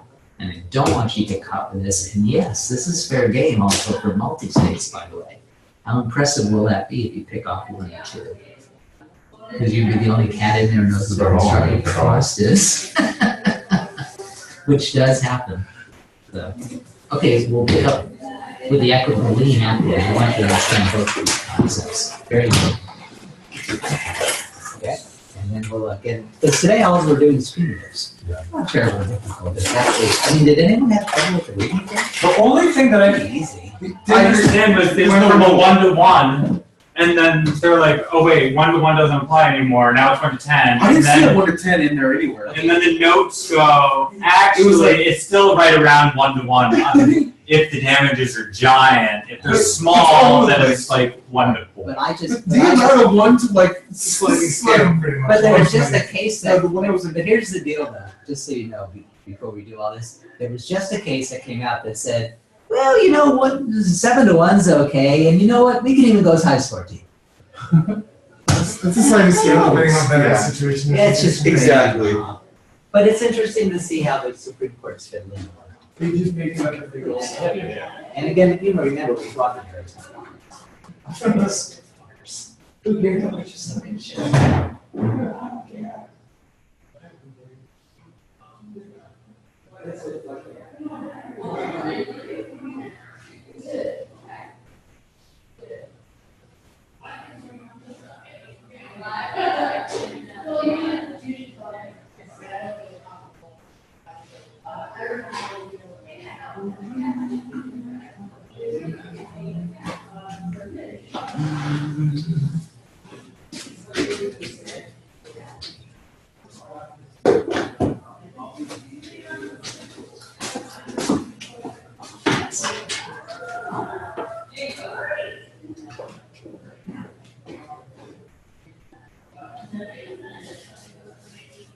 Yeah.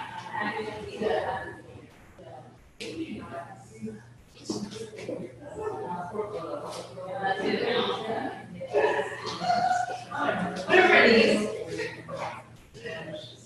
She was precious as well. And wasn't in here yet. You were precious.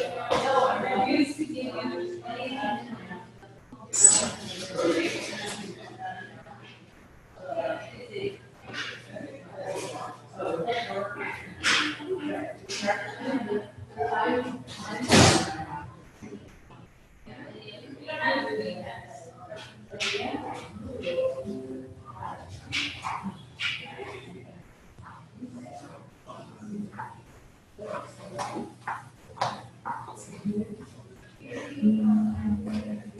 Breaking into the pipe. Would you like a night? Where did you get that from?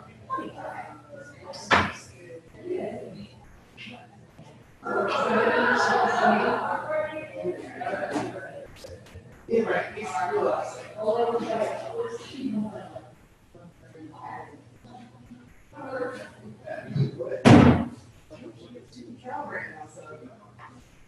Hopefully she gets back before it grows legs.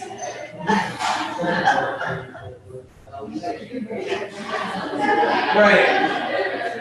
You can always go back to Julian and get her another. Well, you can't let her go back. That would just be a waste. Right. That's just not allowed. Anyway.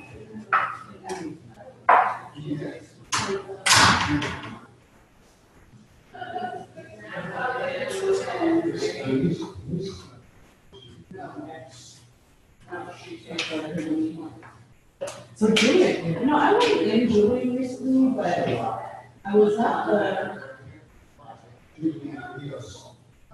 Julian returned left, and I couldn't really make the highway. Did you go, Julian? You didn't? You didn't have? Okay. So it's not all the way up to Julian, but it's like maybe 30 or 40 miles outside, or still so. Oh, 26%.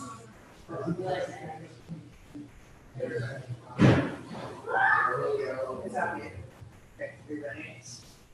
Okay, we're gonna just scoot it. The shade. Okay. The shade is a little bit.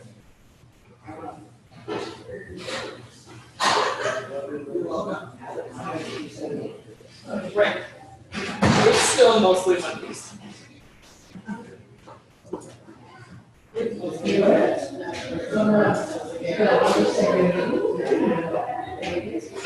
Oh, no, thank you. No, thank you. I've been ever so slowly packing up your stuff. Surgery. Yeah, I went, well, it was last week on Tuesday. Oh, yeah, I'm good. Yeah, it was a good day. It's pretty much safe now. Like, potentially so. I got to go in.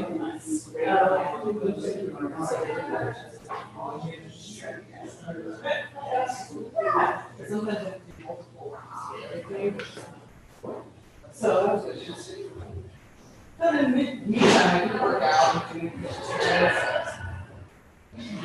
So as much as I like to partake, I'm gonna be eating Girl Scout cookies all day. There's that one too.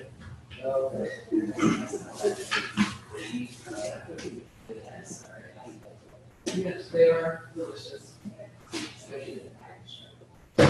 That's what we said.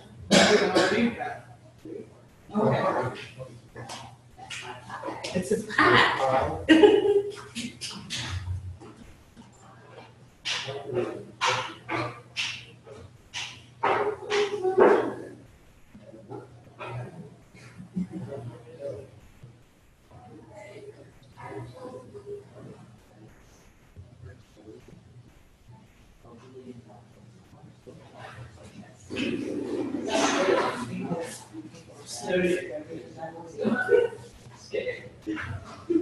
You're right there.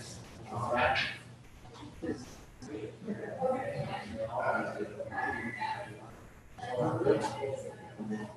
So it's got some elevations to it. Yeah, we're gonna have to open that. All right.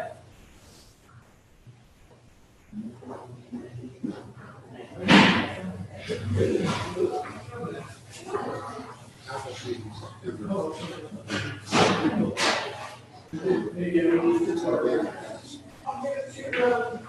Planning fence.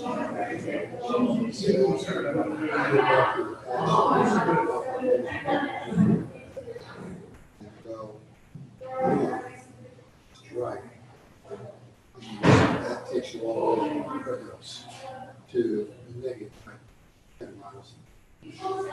That's the planetary test. That's the big apples. So it says sell half the time. So it's going to kind of work for. I live about 10 minutes away. That's so I go over there.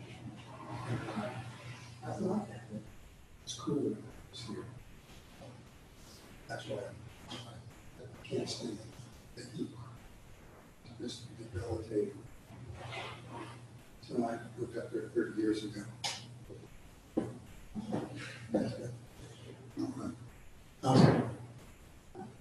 This is your 4th year class, right?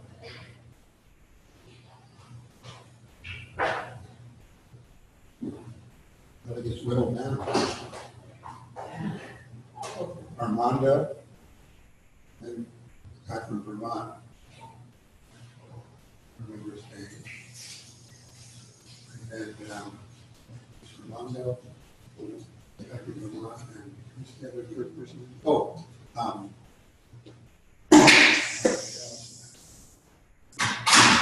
that works in the local office. Doesn't cooperate.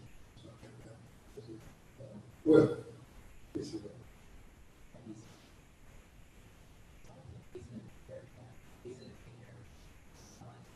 Armando. Kind of surprising because he's so soft-spoken and laconic that it's hard to imagine him arguing the case. But he may get a job where he never has to do that. Well, he's gonna be, he's gonna apparently look glad. We're gonna look about. He's got. What kind of business? Well, it is our law office, but really, kids. They may be millionaires. Yeah, usually, of course, they'll be. Yeah.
They closed the castle doors on us, we couldn't get in.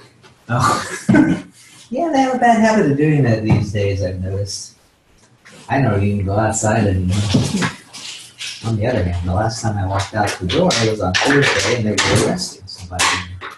Oh, really? Yeah. Oh, yeah, I was there, I saw a police officer, what happened afterwards?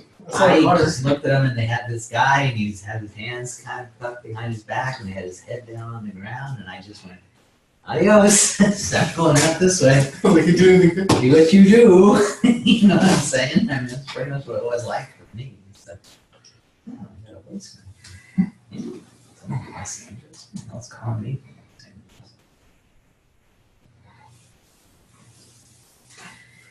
I just see who this is and then we'll start up again. Yeah, I don't know. Just what the hell is it?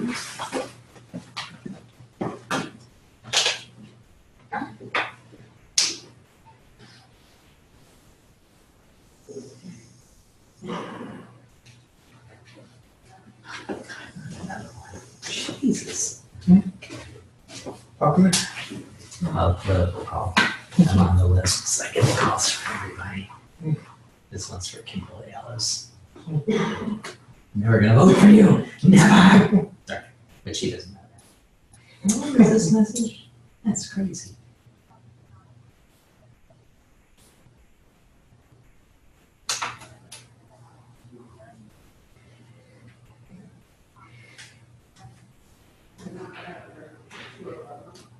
I haven't yet, it looked good.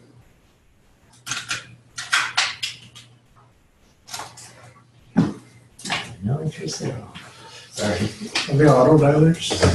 No, these are real people. But what happens is candidates are already coming through the desert. So when they get here, they want to make everyone aware to come see them. And what they do is when you get there, they want you to sign off on it. So, and Can you go to all the people and vote no on all of them? well, sometimes I go see them. Like I saw, what's her name? People called me. I mean, I didn't vote for her, to be honest with you. Nor was I going to, but Loretta Sanchez came through last year, so I saw her. More recently, Gavin Newsom came through, so I went and saw him. I figured that was worth an afternoon. But this is some people that are, right now, there's all the people are running for party chairs and stuff like that. So, you know, to be honest with you, not that I don't care, but I don't care. You know what I'm saying? Say whatever.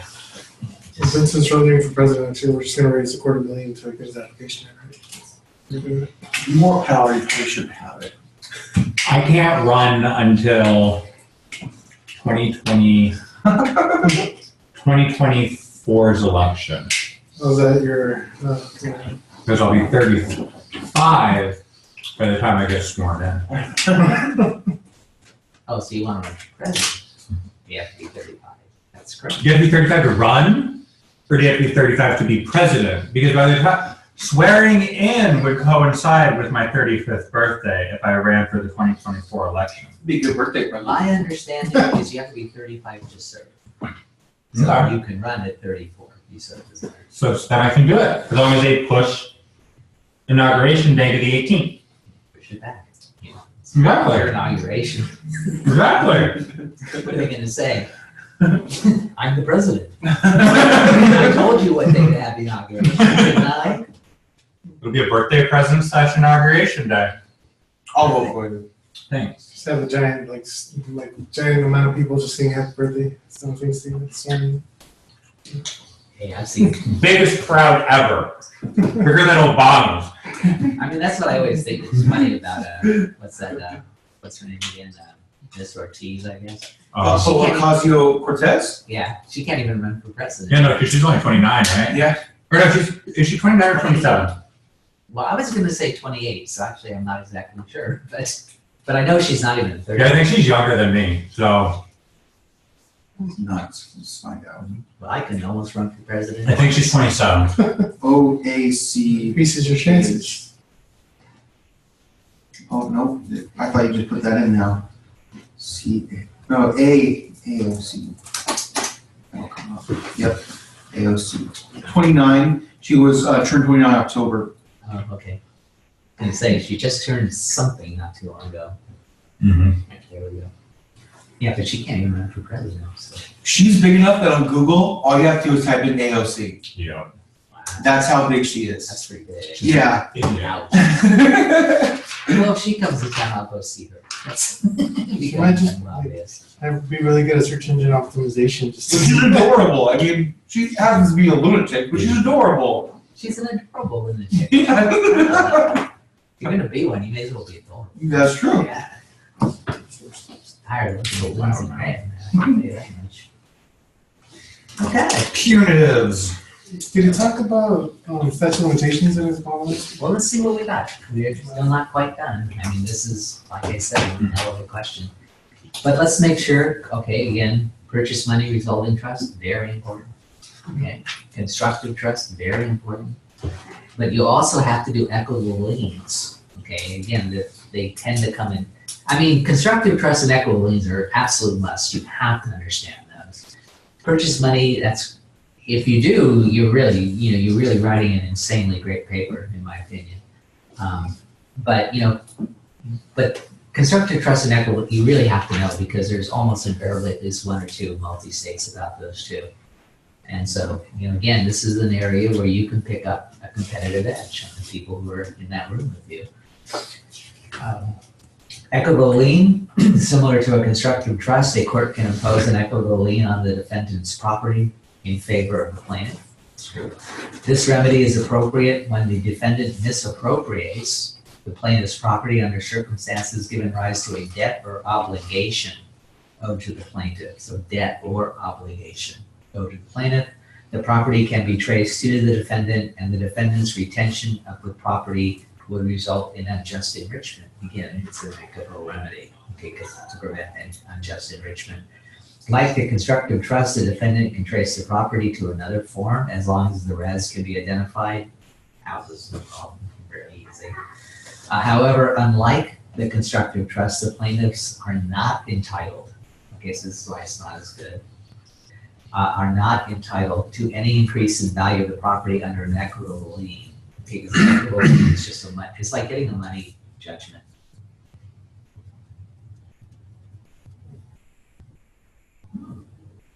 Oh, sorry. Money judgment. Like the constructive trust, the defendant can, however, where the property has been commingled with other funds and withdrawals have reduced the account's balance below the plaintiff's claim, the plaintiff is without the next lowest. Okay, so again, same thing on there. Okay, so the analysis is very similar. The only real actual difference is that one is you want the title, which entitles you to the entire profit or whatever we want to call it. And a constructive, an equitable not. It's like the same as a money judgment. It's like getting a money judgment against somebody. So in other words, if the house is ever sold, you would have like an equitable lien of fill in the blank against it. A little different. Okay. Again, it's not much of a decision, but you want the constructive trust. You get it. That's the one that you're looking at. Equitable lien is good, but not quite as good. Okay, one of the other problems with an equitable lien is you also can't force the sale of a house. It's just a lien, right? Just a lien, so you have to wait. With the constructive trust, my deed, so I do what I want. I do what I want. Okay. So now check this out though, just to answer another question that you guys asked. Again, very smart paper. Guess what they said next? Specific performance and replubbing. So this person is not taking chances, right? And again, it may not sound, all that genius, but they have a hit list. You see what they're going through? They've looked at this issue and they're saying it's constructive trust, equitable liens, specific performance, and replubbing. That's maybe. I guess I could see it, the return of property. Sure, why Specific performance and replevin are remedies, and they are equitable, where the defendant retains possession of the property in question. Okay, so that's true. They do not apply here since Frank no longer owns the storefront property, so that's kind of a problem. Because both of those, you have to own the actual property. Replevin is kind of the same thing. You want the property back, if you remember from the good old days. What are the flip sides of that? You've got, let me see if I can remember my common law torts. Replevin is when you want the return of the actual item. What's the other one? I can't think of it now. And then there's detonate, which is when it's been, you want money, but it's in return for an item that was wrongfully possessed. And then there's one more. What's that other one? Anyone remember their common counts? I'll think of it later, but there's one more common count that you used to go about from time to time. And it means you want the money. You don't want, in other words, the property no longer exists, but you want the money value of it.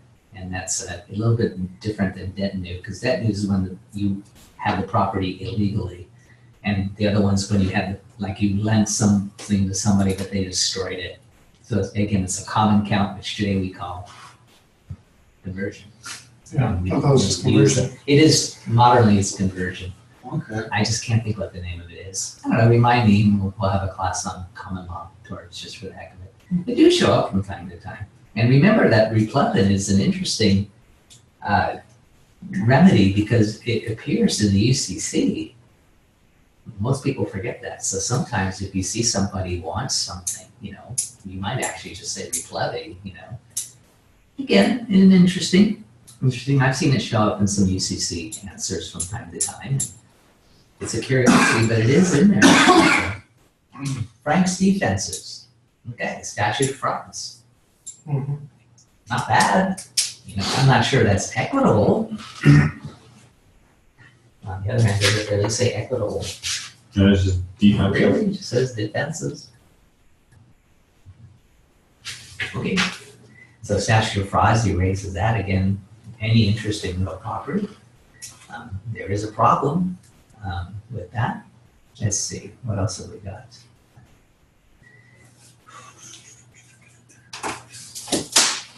Okay, and then they mentioned, but if he does raise that, then she may be able to move to restitutionary damages. That's great. Okay, because again, you're going in just enrichment. Okay, so restitution will be available on some level. True. Then they go into unclean hands. Again, I think that's pretty good for this one. And let's see. Pretty much, we already made that argument. And that's it. They don't even say, they don't say latches. Well, I didn't bring it into this one, I brought it into the other one. Oh, okay. This is only a year later. Yeah, right? that's true. Oh, no, I know it's It's not. all 7-8 years later. But, Yeah, that's true. let's see. So Tanner versus Frank, toward a conversion. Okay, same thing. PMRT, same thing. Pro rata, same thing. Constructive trust, same thing. Again, it's all those things. That's what happens when you embezzle money. Okay, and so he's got the same kind of things that he does. Frank's defenses and latches for him. Yeah. And then the question becomes, why did he delay in bringing the suit? That's the question. Is that what latches is? What does latches mean? That's what latches mean. Yeah. I mean, latches just means, because, statutes of limitations work different in federal world. Okay, and because of that, they usually use latches to a great degree. And latches just means that if you have some reason why your delay was reasonable, right? You have some reason that you delayed, and the other side is not prejudiced by your delay. In other words, everyone's dead, the evidence is gone. Latches isn't going to help you very much, no matter what your reason was. But in fact, if you can make both those standards, then they'll just let the suit go. That's fine with them. And that's what latches is. So it just sort of overrides statutes of limitation. Yeah, because I was like, that thing's a dates for something. And you see it a lot in federal courts. They use latches a lot. So, I see latches in copyright cases all the time. I didn't know. You know, where have you been? You never heard blue suede shoes? What the hell's wrong with you? You know, what rock do you live on? You do get, actually, they had a really interesting cases that I believe got barred by latches. A very odd case. The students and Pink Floyd's The Wall, right? Y'all know that record. You know, those kids sing one of the choruses in one of those songs, Brick in the Wall thing. They never got paid. And some rocket scientist figured it out like a couple of years ago that nobody in that chorus ever got paid. And they were all just a bunch of schoolboys from this school that was near there. They just went over there and said, hey, you think you can sing this for us? And they did, and they never paid them for it. And all these years later, you know, this record sold cajillion copies. And so they brought a suit for royalties based on, you know, the one selling record all time or something. And it got pretty far, but then they said, well, why did you wait literally 35 years? I mean, we're talking 35 years. They had to go Since through they law did school that. first. I guess so. And I believe the case got kicked, and they said, well, that's just, there's no real rational reason you should wait at 35 years. So, and apparently their parents had signed some kind of agreement too, so that didn't help. I didn't need money back then. So, well, it's kind of sad that they didn't, you know. Oh, you're bragging rights, like I'm part of that chorus or something. Maybe, I don't know. Anyways, you got me. Anyways, so, you know, and it's also a very funny story because the, just so you know, the up straight fellas are Pink Floyd, bless you. I can't think of her name. It's funny, I used to know it. But the one who sang the crazy kind of, you know, yelling, screaming. Roger Waters. Janis Joplin? No. She was on the same record, Dark Side of the Moon. Wow. And she sings that song, but it's not a singing, she's just kind of yelling. And, you know, I can't remember. Oh, I just listened to side two and you get to this one song. And she does this kind of, there's no words to it, it's just this kind of yelling, screaming. It's cool, don't get me wrong. It's funky, it's cool. Claire Torrey? Yeah, I think that's her name. Yeah. Oh wait, that's right, you got the internet. Anyways, so she did her part for scale, but because it was such a weird part, she demanded $100 extra. Oh, And that record sold how many million? I was about to say, Yeah, so she wanted to bring a suit later too, and they said, you know, a deal's a deal sometimes. well, the person who did the meet for the Roadrunner recorded it once Oh, and got paid the one time. Ah. And then they just used the same meet. That was a joke from The Simpsons. Is that real? If that's true. No. Heat from what? From the Roadrunner and the Coyote. Really? Yeah, the meet was done once, and they paid them to do it the one time, That's awesome. and they just used the same meet. That's brilliant. that's a good one. Was she charging by the meat? Or what? Yeah, how much did you? It's gonna go for your meat. Yeah. Yeah, I want scale for that. Idiot. Anyway, you never know. Well, you know, what's his name originally, although they later settled with him again, but you know, Mike Judge originally sold the rights to Beavis and Butthead to MTV for $500. And then he came back and he forced them into an agreement. So he got paid again. Now, how do you do that though? How do you force them into it? Like, no, you know, answer. Say it's unconscionable, like. Well, I would start there. I mean, that, believe it or not, that's not a terrible argument. You know, when you're dealing with MTV and you're drawing Beavis and Butthead. I mean, the argument is always the same. The argument is always that we don't know how big it's going to become. We're paying you, and you thought it was a good price, and now that it became big, why should we pay you again? It's not a terrible argument if you think about it. I mean, every time MTV loses money, does Mike Judge pay them back for it? You know, I used to always say that to some of my artists. Well, it's like, yeah, but all those records you made that lost money, did you expect them to pay you? And it kind of falls apart at that level. But sometimes it is kind of a nature or whatever else have you that it does touch on unconscionability. There's really, and again, it's sort of, $500. Yeah, but they And actually, you're negotiating with some giant company that's like, you to take your leave. I don't care. Well, that was one of our cases in IP, right, where like the guy come back like 70 years later, 70 years, and he's like, "Well, I want my rights back now," and they did give it to him. Well, that was copyright. And with copyright, it expires and you have to recapture it or something like that. And copyright is, Right. well, that's what happened in 2010 is all copyrights came up for renewal basically from a certain era and you either did it or you didn't. And a lot of the companies had, by this time, they had consolidated and they didn't even know what they had. You know, they would have catalogs from other people that came from other people. And so they let a lot of the stuff slide. And so if you moved in and you filed the paperwork for it, you could get your copyrights back. So there was this big kind of air period, but that's all over now. Everything's sort of settled. The dust is cleared, and you know, particularly in the music industry, where none of those copyrights are worth anything anymore. Quite frankly, the ones that are left behind, no one's thinking about it much. But that's true. But copyright law is really weird. Just so you know, it's not like it's really not like contract law. And if you treat it that way, you're gonna be really sorry because it's all about crazy artists, and you know they keep doing all these things. I'll give you the short version should you ever decide to do copyright law or anything of the type.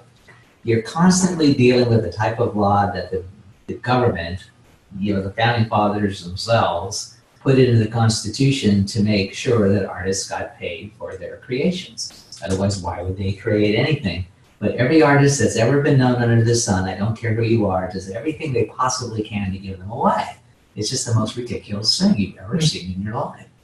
And so you've got this constant push me, pull you, you know, but you sign them away. Yeah, but back then I was, and it's like, I gotta tell you, it's just, So if there's ways to get it back, basically what you're saying in that type of law. You could be a numbskull and like still get paid. yeah, pretty much. I mean, As long as one you're way still that straight. you'll find a way But to get because of it, but I mean, it's just like you can't understand, you know, how it is that, you know, but you, and it's just a weird thing, and you know, most artists are not good at business. Shopka. that's what Francine said. She's like, they all suck at business. They're They're all, for the most part, brand new, so they have no leveraging power, so they basically have to take whatever they're given. and they get sometimes millions of dollars like poured into them, and that they don't appreciate. You know, that they don't, you know, fill in the blanks or whatever you want to say. It's just amazing, you know. And it happens time and time and time again. It's just, and then they go and they sue, and they always lose, and a lot of them lose. You know, it's amazing how many of them lose. There was this, not to get into copyright law, but there was this big case a couple of years ago, and you know, it was with, remember that group TLC? Mm-hmm. You remember them? And so they come out and they have this big record and it sells a bajillion copies and they go on this world tour. And when everything is said and done, right, and they realize that they signed a contract where their royalty rate was 5%. Okay, 5% royalty rate, which that's not as weird as it sounds. That can happen at that level. It's not weird. And the problem is they don't understand their contracts. For instance, when you record an album, they don't give you the money. They lend it to you. That's an advance against your royalties. When you go on tour, they lend you the money. It's an advance against your royalties. So when you go out and you spend $1 million billion on your record that you didn't have to spend, and then you go out and your world tour basically is going from one limousine filled with any type of numbers of champagnes, each bottle, which is probably worth more than my car, and then you go into a helicopter, and then you fly to your Learjet, fill in the blanks with the cocaine on the side, which is written off as, you know, recreational whatever. And then they get the bill, and it says, you owe us blah, blah, blah dollars. And they say, how can that be possible? We sold millions of records. Well, who told you to rent a limo everywhere and you went 2 feet, you know? Who told you to send out somebody to get your medicine? I mean, it's the most ridiculous thing. And they just read up these bills because they live in mortgage, man. It's like, okay, glad you had your time. Now you gotta respect the guy though, like MC Hammer. Because he said, yeah, I spent it. He's cool. I like him. He never sued anybody, he just filed bankruptcy. He was $400 million in debt. Can you believe that?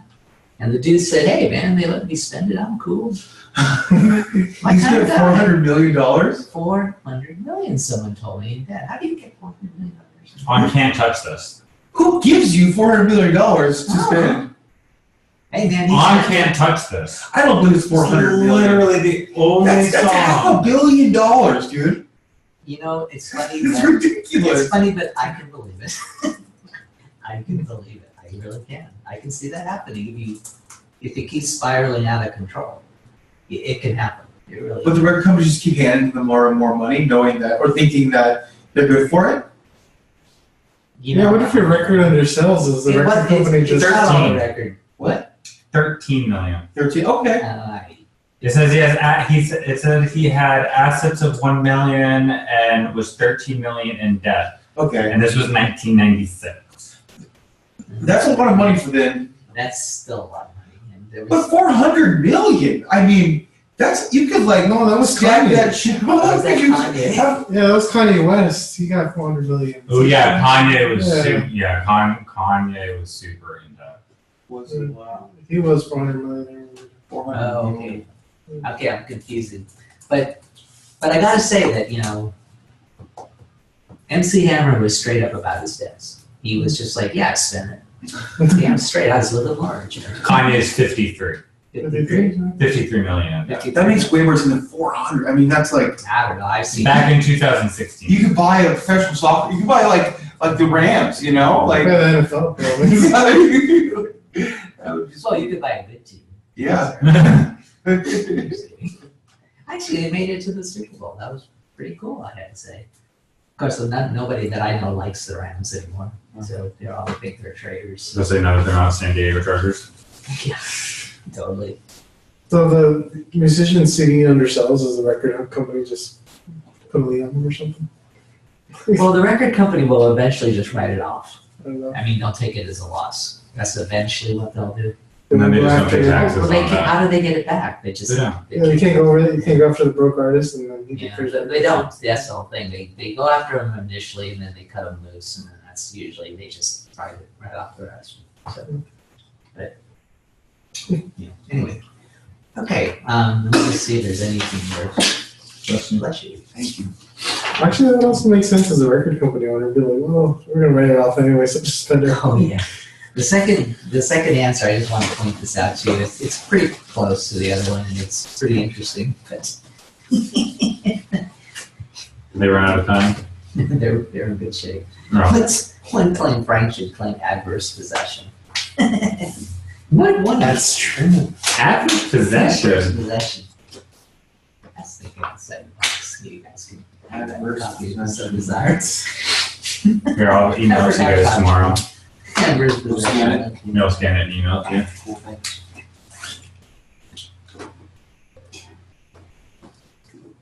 It's a defense. Sorry, this is actually a KJ.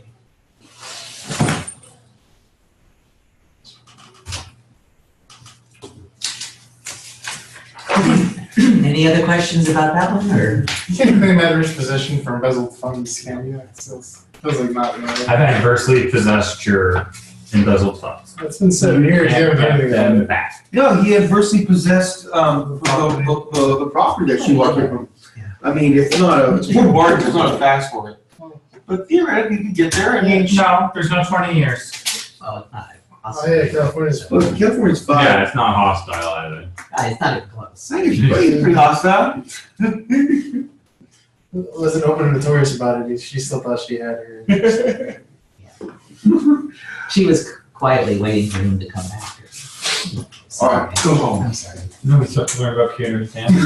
I'm usually asleep at this point in the day. Okay, well, we don't have much to go. I mean, you already know what punitive damages are, so I don't have to go into them in any great detail. They're interesting damages, though. I tell you one thing, though, which is curious. A lot of scholars argue that we shouldn't have them at all, that they're really not appropriate. I don't know, as part of rhetorical, I think they are, personally speaking, but a lot of people will say that's not, we really shouldn't have punitive damages. How do you really justify them? I mean, I agree. Now. I agreed to that. I would have agreed to that before I read, but then once it started getting into you basically are substituting a criminal action by punishing them in a civil court. Then I was like, yeah, you're kind of right. Because it's a much lesser burden, much less stringent evidentiary needs, and they can get a multi-billion-dollar judgment. Yeah. Well, and the thing is but see, the thing that I find curious about them, and hopefully in tonight's reading, you kind of saw kind of the problem, because we have these, for better or for worse. You correct me if I'm wrong. Please feel free if you feel differently. And people do. Again, there's the argument that we shouldn't have them at all, that they're not really appropriate to our style of law and compensation, and they're not really in the best interests of society, because they, for more than it, well, and the Supreme Court kind of talked about this, but you do need a certain sense of certainty when you're doing business. Now, again, they seem to feel that's true even when you're doing really dirty deeds. Yet you still need to have a certainty that you're only going to have to, quote unquote, pay out so much, and that it should have some resemblance to the actual, not so much the harm that you do, but to the monetary figures being spoken of in general, that it should have some, some relationship to that. I mean, if I had to give you the shorthand of tonight's lesson, that would be it. That the court's saying that the punitive damages are okay, but they have to be in some economic relationship to the underlying economics that are going on. And that is because of in the interest of business, there has to be some predictability to business. Okay, it's not a bad argument if you think about it. But on the other hand, the whole point of having them is to what? To punish and deter, right? Particularly to deter future acts certainly by the same company, but by other companies as well, who may be in a similar situation. Well, what exactly do you do to a company like Philip Morris? I mean, they got so much money, you know what I'm saying? They don't even, I mean, these are companies that sometimes they don't even know how much money they have. They can't find it. They know it's there somewhere. There was, you may laugh, but absolutely true though.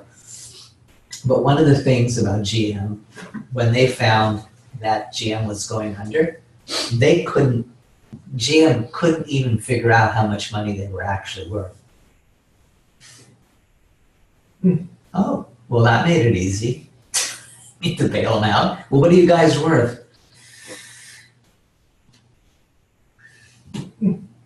True. Look it up. They could not actually give them an accurate picture of how much debt they were actually in. The actual profit loss was impossible. They lost track of all the arms that they had. Yeah, I totally It's believe it. absolutely true. To me, it's not even shocking. That's crazy. Okay, yeah. I mean, You think the company has some semblance of what they owed and what they had, but they Yeah, they worry about paying their taxes and making more money, man. That's it. In the end, it's a business. So much can you take home at the end of the day? I mean, clearly they weren't taking anything home at the end of the day. The company was going down, but the CEOs probably had to. Oh yeah. Right. well, of course they got their bonuses. But it's just so strange, because here's a company, GM, and you can't actually give us an actual profit and loss statement, because you don't Whether actually. they couldn't give you a profit and loss statement, or they couldn't tell you what all of their infrastructure across the world was worth. Well, Exactly, right. Because those are two different questions. They can probably give you a very accurate profit and loss statement, but they probably cannot tell you what everything across the world is worth. Well, Which is they a fact. absolutely, positively could not tell you what they were worth. Right. That was out of the picture. But I'm under the impression that they'd even lost track. I didn't know that. They couldn't give you a profit and loss. They just had so Okay. many That's arms insane. and things. That's and insane. It's like, what? That can't be, But that's what they claim. They claim they actually really could not give an accurate picture of just how much they were in debt. So that's what that kind of tells you. Okay, so again, it's, it's what it is. But so you have these behemoth companies, right? And that, don't get me wrong, that in and of, I hate it when people just say things are too big. Nothing is too big until it's too big. You know, what does too big mean? Doesn't mean anything unless it's too big, then it's a problem. Maybe too big to fail is a problem, I don't know. But you know, size and of itself is not enough of an indicator. You don't break things up just because they're big. That's stupid, in my opinion, anyway. But you know, that's just the way I think about it. I mean, again, capitalism is one thing, but if you're the most efficient company, They didn't want the world to be run by 7 companies and plus. I really don't. But and it never will be. That's the whole thing. But just to break up a company because it's big also doesn't really make any sense. You know, in my mind, that in and of itself is not enough. It's when it becomes too big that it becomes harmful to society, and then there might be a reason to do so. Well, then they'll harm society and they'll get sued into bankruptcy, Yeah, and it's things like that. like Texas. Just to fill some gaps in my knowledge. That's actually a good point. Who gets the punitive money? Like this $145 million. Well, they said it in one of the notes, like Yeah. different states tax it at like obscene rates. Other states, a mandatory portion of it has to go to like the attorney general. So it's all state dependent. What is it in California? Do you know? What's the question? Where do punitives go? Like, do you get to keep all of them in California, or does California take their fair share, or Oh, punitives. yeah, Oh, I think if it's a private lawsuit, I think the plans keep it, right? in California? Yeah. Well, in the book, it didn't say for California. It said in some states, Yeah. the state takes part of it, like 75% of it, or something like that. Yeah, I don't think in California. I mean, if they do take a part, it's very small. It's not like that at all. I'm sure because I've It's just people who've been in those Taxed places. probably regularly. Yeah, I mean, you get taxed on it for sure. Yeah. But I mean, I heard one of the, I don't know if it's like DUIs, but the punitives go, they'll go to the person, they go to like a foundation that fights DUIs or something. yeah, I mean, some of them go to different places Oh, okay. and things of that nature. They're allowed to do that, public interest and stuff. And it brings the case, so the attorney general brings it. Okay. You get something? It says what it says, right? But you know, it's one of those things. I mean, how do you punish companies like this? I mean, you see this, you know, we sit there and go, oh, $1 billion, and you know, Philip Morris is like, Here you go. you know, I mean, but on the other hand, here's a really interesting factoid. Are you ready for this one? This is true, by the way, and it's still going, if you can believe this. When was the last time that there was a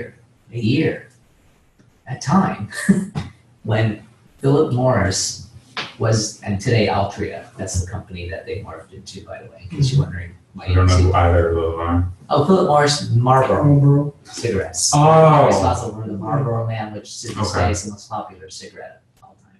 And so it causes more cancer than you can possibly imagine. Anyways, with that said, what was the last year that there was a time when Philip Morris / Altria was not in a lung cancer related litigation? What year was it? It's gotta be before the big one, so I'm gonna go back into the 60s. Not a bad guess. I was gonna say 70s. When was the big one? Yes. Anyone, where get you? You're left. What, is the price right, higher or lower? No, I don't. We had no litigation at all. 61. Well, the last time there was, Not for No. cancer. they turned around and they went, But I bet there were several suits going on before, This one was from 2007. Yeah, but but in the 70s it was like real, what? well, in I'd the say 70s so. there was an onslaught, so you know it's not bad. Yeah. You're actually quite close with your first guess. The last year that there was a space and time where Philip Morris could actually say it was not being sued for complications due to cigarettes, mostly lung cancer, was 1958. 58, okay. That was the last time. So that's 60 years ago. Okay. They've been in a state of constant litigation ever since. I think before that, they would have. I need to taken get their- get on that train. And the thing is though, is how many Future awards, damages. how many awards have they actually paid out? Does anybody know? I feel. They've settled some that we know of behind the scenes, a few small ones. But as far as we know, going all the way through and for a trial, and for some reason, they didn't appeal. They just paid it off. There's one. Just one.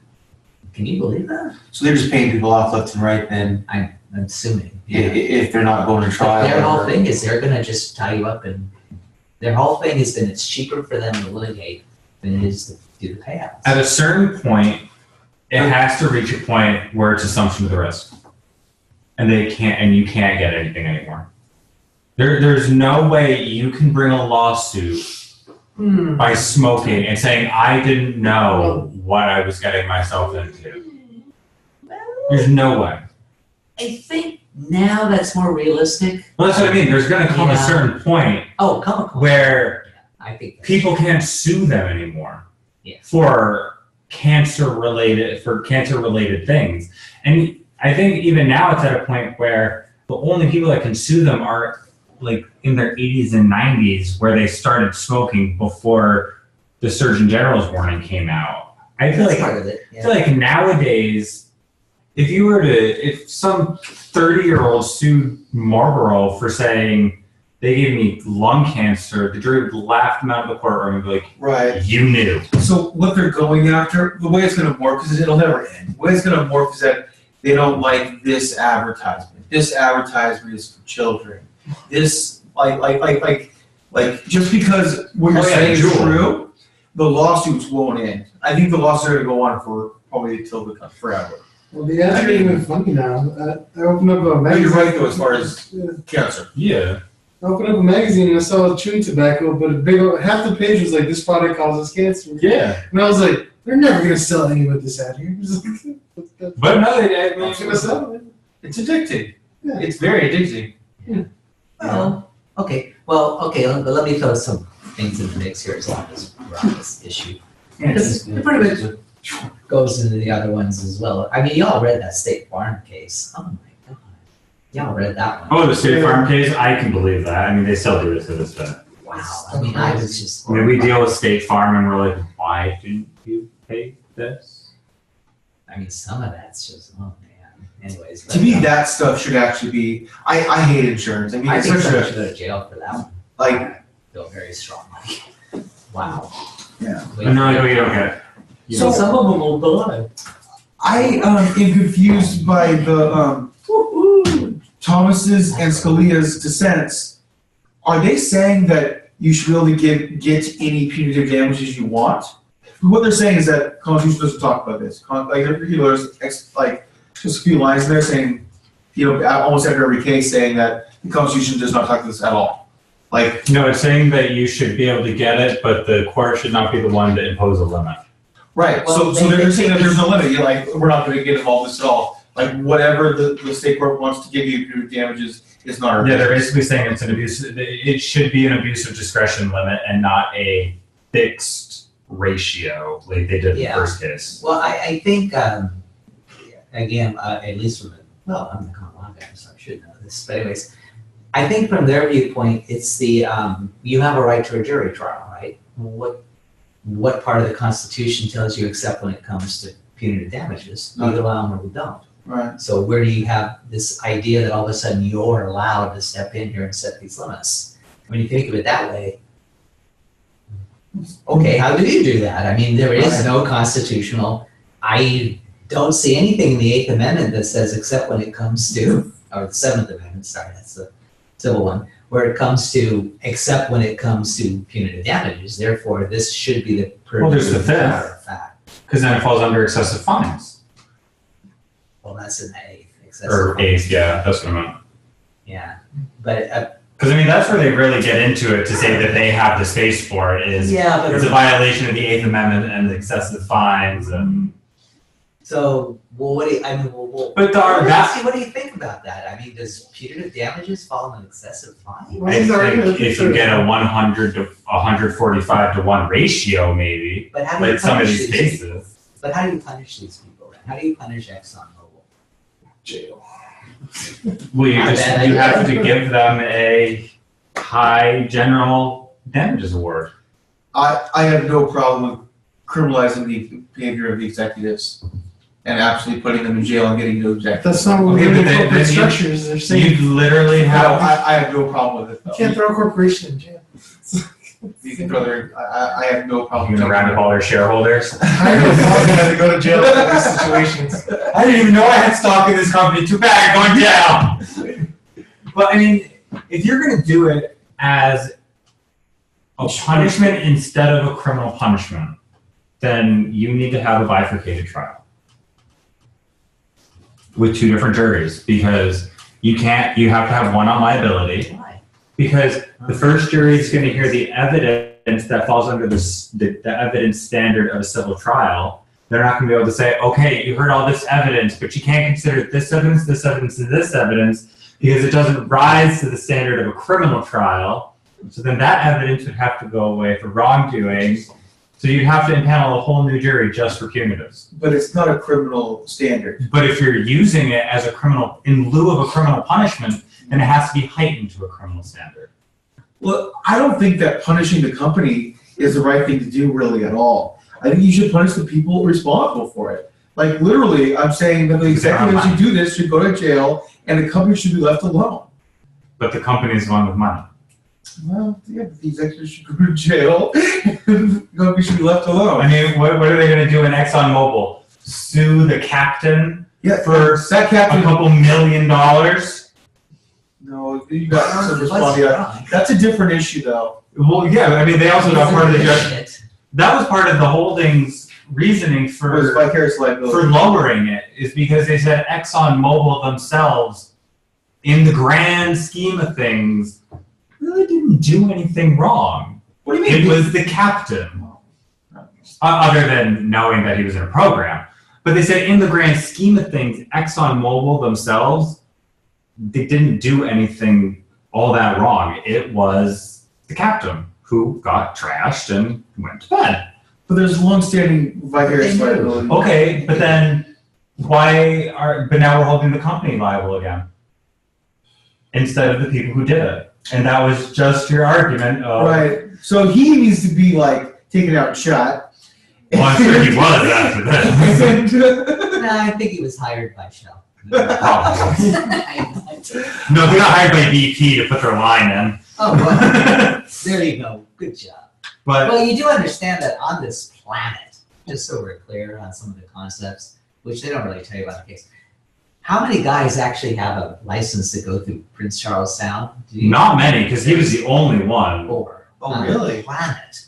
And he was the only one that was available. Oh. Yeah, they said something about it in the case, and I remember reading. I'm like, I don't know, it's I mean, four, this but is there was four. highly- well, no, they didn't say how many, but he was the only one on the entire ship that could Yes. go through it. Yeah, he's the only one, and there's only four on the planet. I'm telling you, at the time, this is a very difficult thing to be, Is it a canal or what is it? Well, yeah, it's a canal. I mean, it's a channel. It's like a river. It's like a river, big river. A shallow river. Yeah. Well, shallow on either side, but you got a deep section. I mean, you really have to, it's pretty dangerous. I mean, you really have to know everything, otherwise you really can't get through it. But, in this day and age of sonar and things like that, it's not quite what it used to be, I don't think. No. But But I mean- theoretically, you had to have a guy So who knew. how is the company, is the company's fault? But it is the company's. How? Well, vicarious liability. Well, you have You to have. just said it. And besides, when it comes to. I can talk out both sides right now. No, you can't. Just give me a side. What do you say? What's that going to be? I don't care. It's past my bedtime. But literally, I mean, if you're going to use it in lieu of criminal punishment, then you have to have a heightened standard. That's kind of the case they made right there. That's the case they make in the book, and I didn't Yeah. even think of it that way until I read the chapter, and it's like, you're right. That's how you're punishing the companies. So how do you get to 1-to-1 then? I mean, why is that? But how does that? See, that's what makes this law so odd. Well, no, that's what the Why? concurrence said. They're like, why are you capping it? You Yeah, have it makes no no reason sense. to cap it. Well, and again, well, let me make sure that I encapsulate this for you. Just so, I mean, you read all the cases, right? So Yeah. you can see there's pretty bad people doing pretty bad things for the most part. But again, we've got one decision that's maritime. Okay, so that's 1-to-1. That's fine, but it's stuck to maritime law. Okay, so we take that one off the table. If you look at the other tables, they're recommendations, to be sure. But if you look through it, there really is no standard. And I'm telling you that when you look at it today, you sort of start with this idea that that there has to be some predictability to the award. It has to have some connection to the underlying monetary damage actually being done. On the other hand, we're looking at this saying, well, 1-to-1 sounds pretty good, but so does 7-to-1. And I'm telling you, this case law that says as high as 14 is probably okay. I thought our first year what the heck? we learned 10-to-1 somehow. We learned 10-to-1, that's we- fine. what we learned is that if it goes over 10-to-1, it is more likely than not to be reversed. But it's possible. But it is possible to go above. It is possible, I'm telling you. But they said just argue if it goes above 10-to-1, it Argue that will it's more likely than not get reversed. But depending on the maliciousness of the company and everything else, it may be upheld. Like in those cases where they said like they get nominal economic damages because there really is no economic wrong, but they get these massive punitive awards, Right. and they're like, then you can get a higher result. But in the end, it basically said the average is 10-to-1. You can maybe go above 10-to-1, but if the economic judgment is $1 million or more, they will probably reduce it if it's anything more than 1-to-1. So that's kind of the rule that I got out of punitives is if it's maritime, 1-to-1 hard rule. If it's anything other than maritime, you get up to 10-to-1 unless the judgment is over $1 million, then they'll probably cap it at 1-to-1. Sounds good to me. I mean, that's what I got out of the chapter, to be honest. That's pretty close. Yeah. No And you can problem. only get them in intentional torts and fraud claims, Well, that makes sense. Yeah, and not intentional breach of contract. that's Because there's economic breaches, and that would that's not the same see that. beast. Yeah. No, that I agree with that. We all agree with that. That's probably true. Yeah, that's about it, really. And again, I was reading this article not too long ago. They were waxing, and I got 14 out of this argument. 14-to-1, they said that under the circumstances, it was not excessive. So we know it can go as high as that. So again, there's no standard other than the maritime one. All the others are suggestions and what we might and might not do. But again, you kind of look at it and you just think to yourself, it's quite an issue. I mean, these are companies that, we see these huge monetary damages, and yet there's slaps on the wrists of these people. They make more money, they make more profit every quarter, much less than that award's going to be. So, but then again, it is an interesting question, because on the other hand, how does it really benefit society though? How does it benefit society to take money out of a corporation? I mean, it's, Unless you give it to all the victims, but you're not, you're just throwing it into the tax pool. Yeah, but if the majority of it is just being thrown into the tax pool. well, that's because they see punitive as a wrong against society. So if you throw it back to the state, they can reinvest it in Oh, sure they society. They said that they will, but But even still though, so it's at least half, right?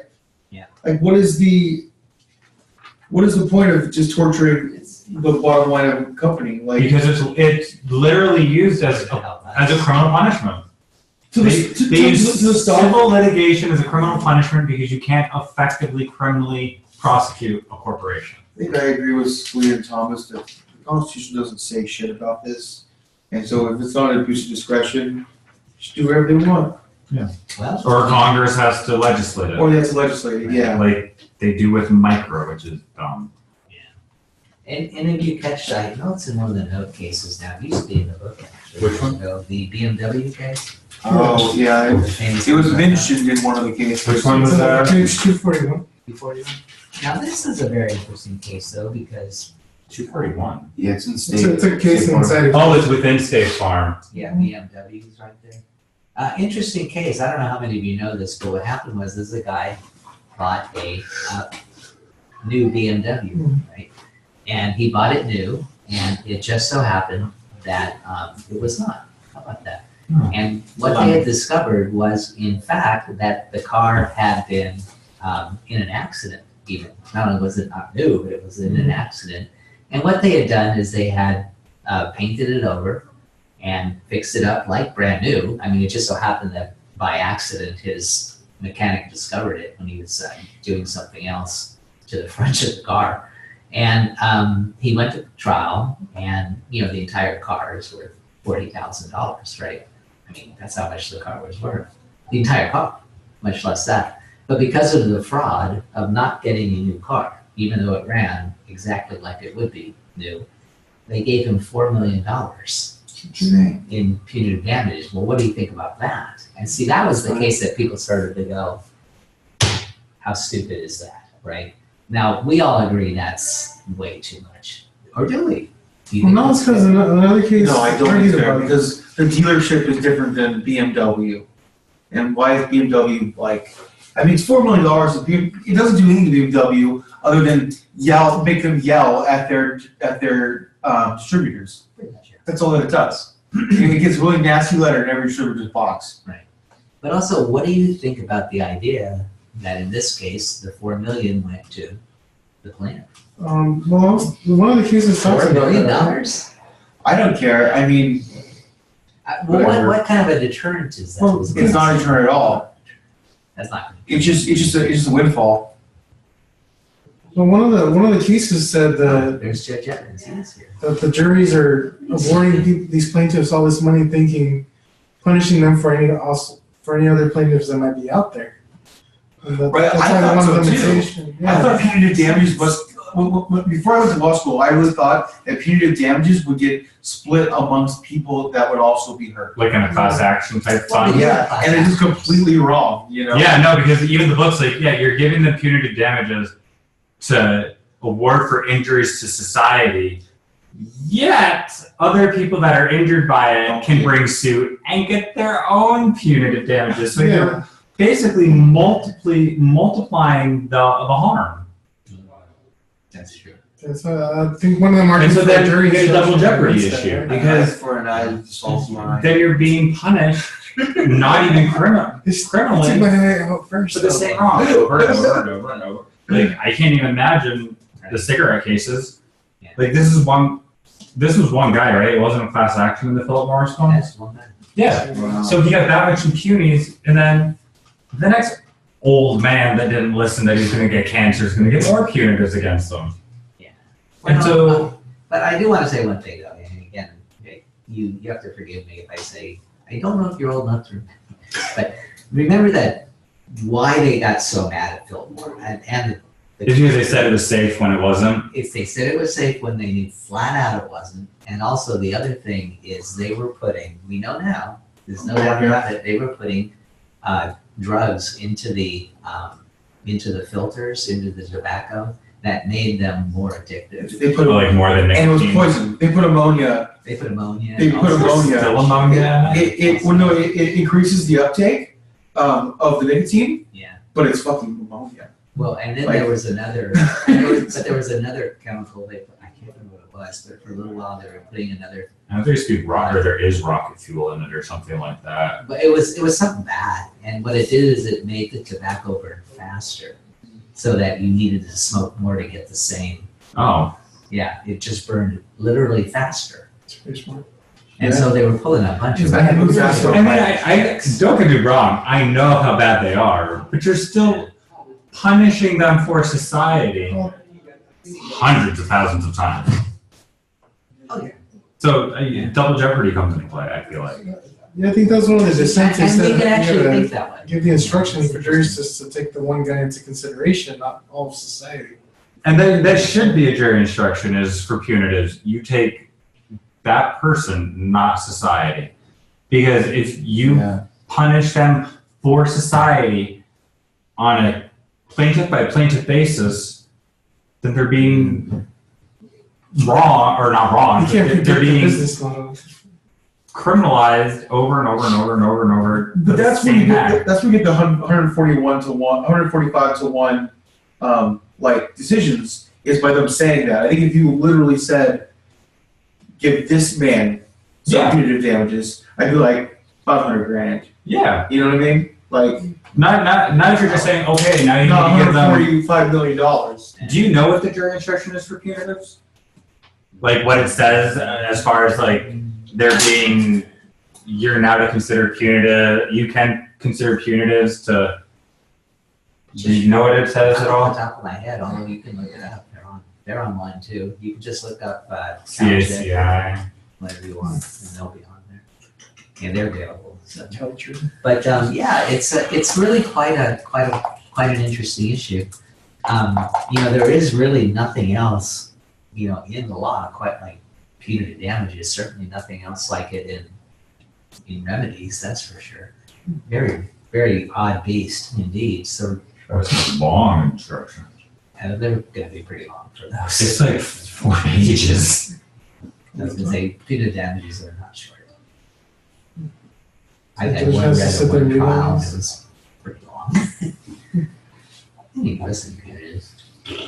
Losers. Sorry. Anyways. Anyway. But it's a there really are a curiosity, in remedies. There's really nothing quite like them. Really nothing like them under the law, quite frankly. I mean, it's funny because you touched on a really important point too earlier, which is even on our earlier reading in this class, I mean, it's almost like there is no logical way to actually tabulate them, and particularly, remember the case about when they poisoned, the water, right? Which case was that again? The one where they, the seafood, they had to just draw the line. Oh, yeah, that was another oil spill Yeah, case. there's oil spill, and they had to draw the line. Okay, but And just where once. did they draw the line? At double At the harm, beachfront. right? But that was where the double harm. They considered them paying for the Yeah. harm again. And so it's the same thing with punitive damages, except it's punitive damages. So And I feel like they look at them differently because with economic damages, okay, you did your wrong, you've paid it out. And that one was at least a class action too. Whereas with punitives, they're like, you were a dick, you did it wrong intentionally, you're paying, we don't care. And I feel like that's how the Supreme Court looks at it. Like, you get a good upholding if your facts are good, you get a bad holding if your facts are bad. And they even say in some of these cases, they're like, given the facts of this case, we're not gonna give you a bright line rule yet. Right. But maybe if the facts are worse in another, then we might. Because one of the cases in corporations says that. And I was like, really? Right. there are, look, other than the maritime one, right? We feel confident it's 1-to-1 for maritime law? For maritime, yeah. Do you feel confident that you could actually tell me what the standard is? An actual number? If I'm you do, let just- me know, please. I'm just saying 1 to 10. I wonder if it's- I don't know. Or 10 to 1, I mean. What if you blow up half the world? I don't know. I don't know what they're gonna give you for that. I have no idea. But you're almost back at the idea that the Supreme Court's not doing its job as far as giving lower courts rules that they can follow. The Supreme Court has never given the lower court rules that I can follow unless they absolutely have to. Well, think Well, about the they do. repercussions of a set limit, though. They don't do their job. What's their point? No, but if they don't keep it vague, all these big companies are just going to budget for all these atrocities. That's true. Well, They'll, that's only going to cost us they'll this much. insure it. They'll insure it. Yeah, I mean, and that's all. Yeah. It's not even like the companies are paying it. They'll Their insure it. insurance companies are paying it after a certain part. Yeah, after the deductible, whatever. Yeah. Or if they have full insurance, great. But then you get an AIG, remember what they did, right? They overinsured. And so when the banks collapsed, they didn't have anywhere near the money to pay back everything they insured. Well, and that's what happened with the fire in Orange County. A bunch of the insurers are going out of business because they don't have enough money to pay for all those beach houses that burnt down. Wow. Shocking. I know, and that's what I told my friend. I was like, "Well, they're not going to get anything because they're not going to have enough." He goes, "No, they're an insurance company. They have to have enough." And I go, "No, they don't." Is there an insurance company for insurance company? Well, then you end up going to the state insurance fund, and then you get like a pro rata share of all the claims, and you don't get enough to rebuild your house. Then you're pretty much done. Yeah, then you're screwed and you file bankruptcy because Yeah. you're not paying on a house that burnt down. Beachfront That's property just puts head there. That happened repeatedly during the During the big earthquakes, right? earthquake. So many people just got nothing because the insurers just Dried up. dried up, went away, couldn't pay. That was the end of it. Wow. Some of them did, some of them You didn't. pay into insurance for years and then you need it and no, bye. Not so much. Yeah, exactly. So, gotta be somewhat careful of that. So how much of these other punitive remedies do we actually need to memorize? Like, are they tested frequently? Like antitrust, secured credit, truth in lending, privacy, unpaid sailors? Unpaid sailors. And I'm assuming like Navy sailors couldn't get that if like the government shut down, or like Coast Guard sailors, because that wouldn't apply to them, right? Since they're government contracted or. Well, unpaid sailors is, that's a special maritime. Well, yeah. So if you're a Navy sailor, you're a sailor technically. No, they got paid. Well, yeah, they did. Yeah. Coast Guard didn't though. No, they did not. So, but they're technically a sailor if they're on a boat. But I know the note said like, if not for exigent circumstances or something like It's that. not for that. So I'm sure the government shut down. They'd say like, sorry. That's not for them. It's just for like That's commercial fair. fishermen and stuff like that. Yeah. I figured, but That's fair. I mean, you know, you can't keep swinging on a boat and not. Yeah, I don't come think back. they, I don't think the bar. Coast Guards. All the stuff is so interesting. You know, that's kind of cool. But again, these are just all schemes.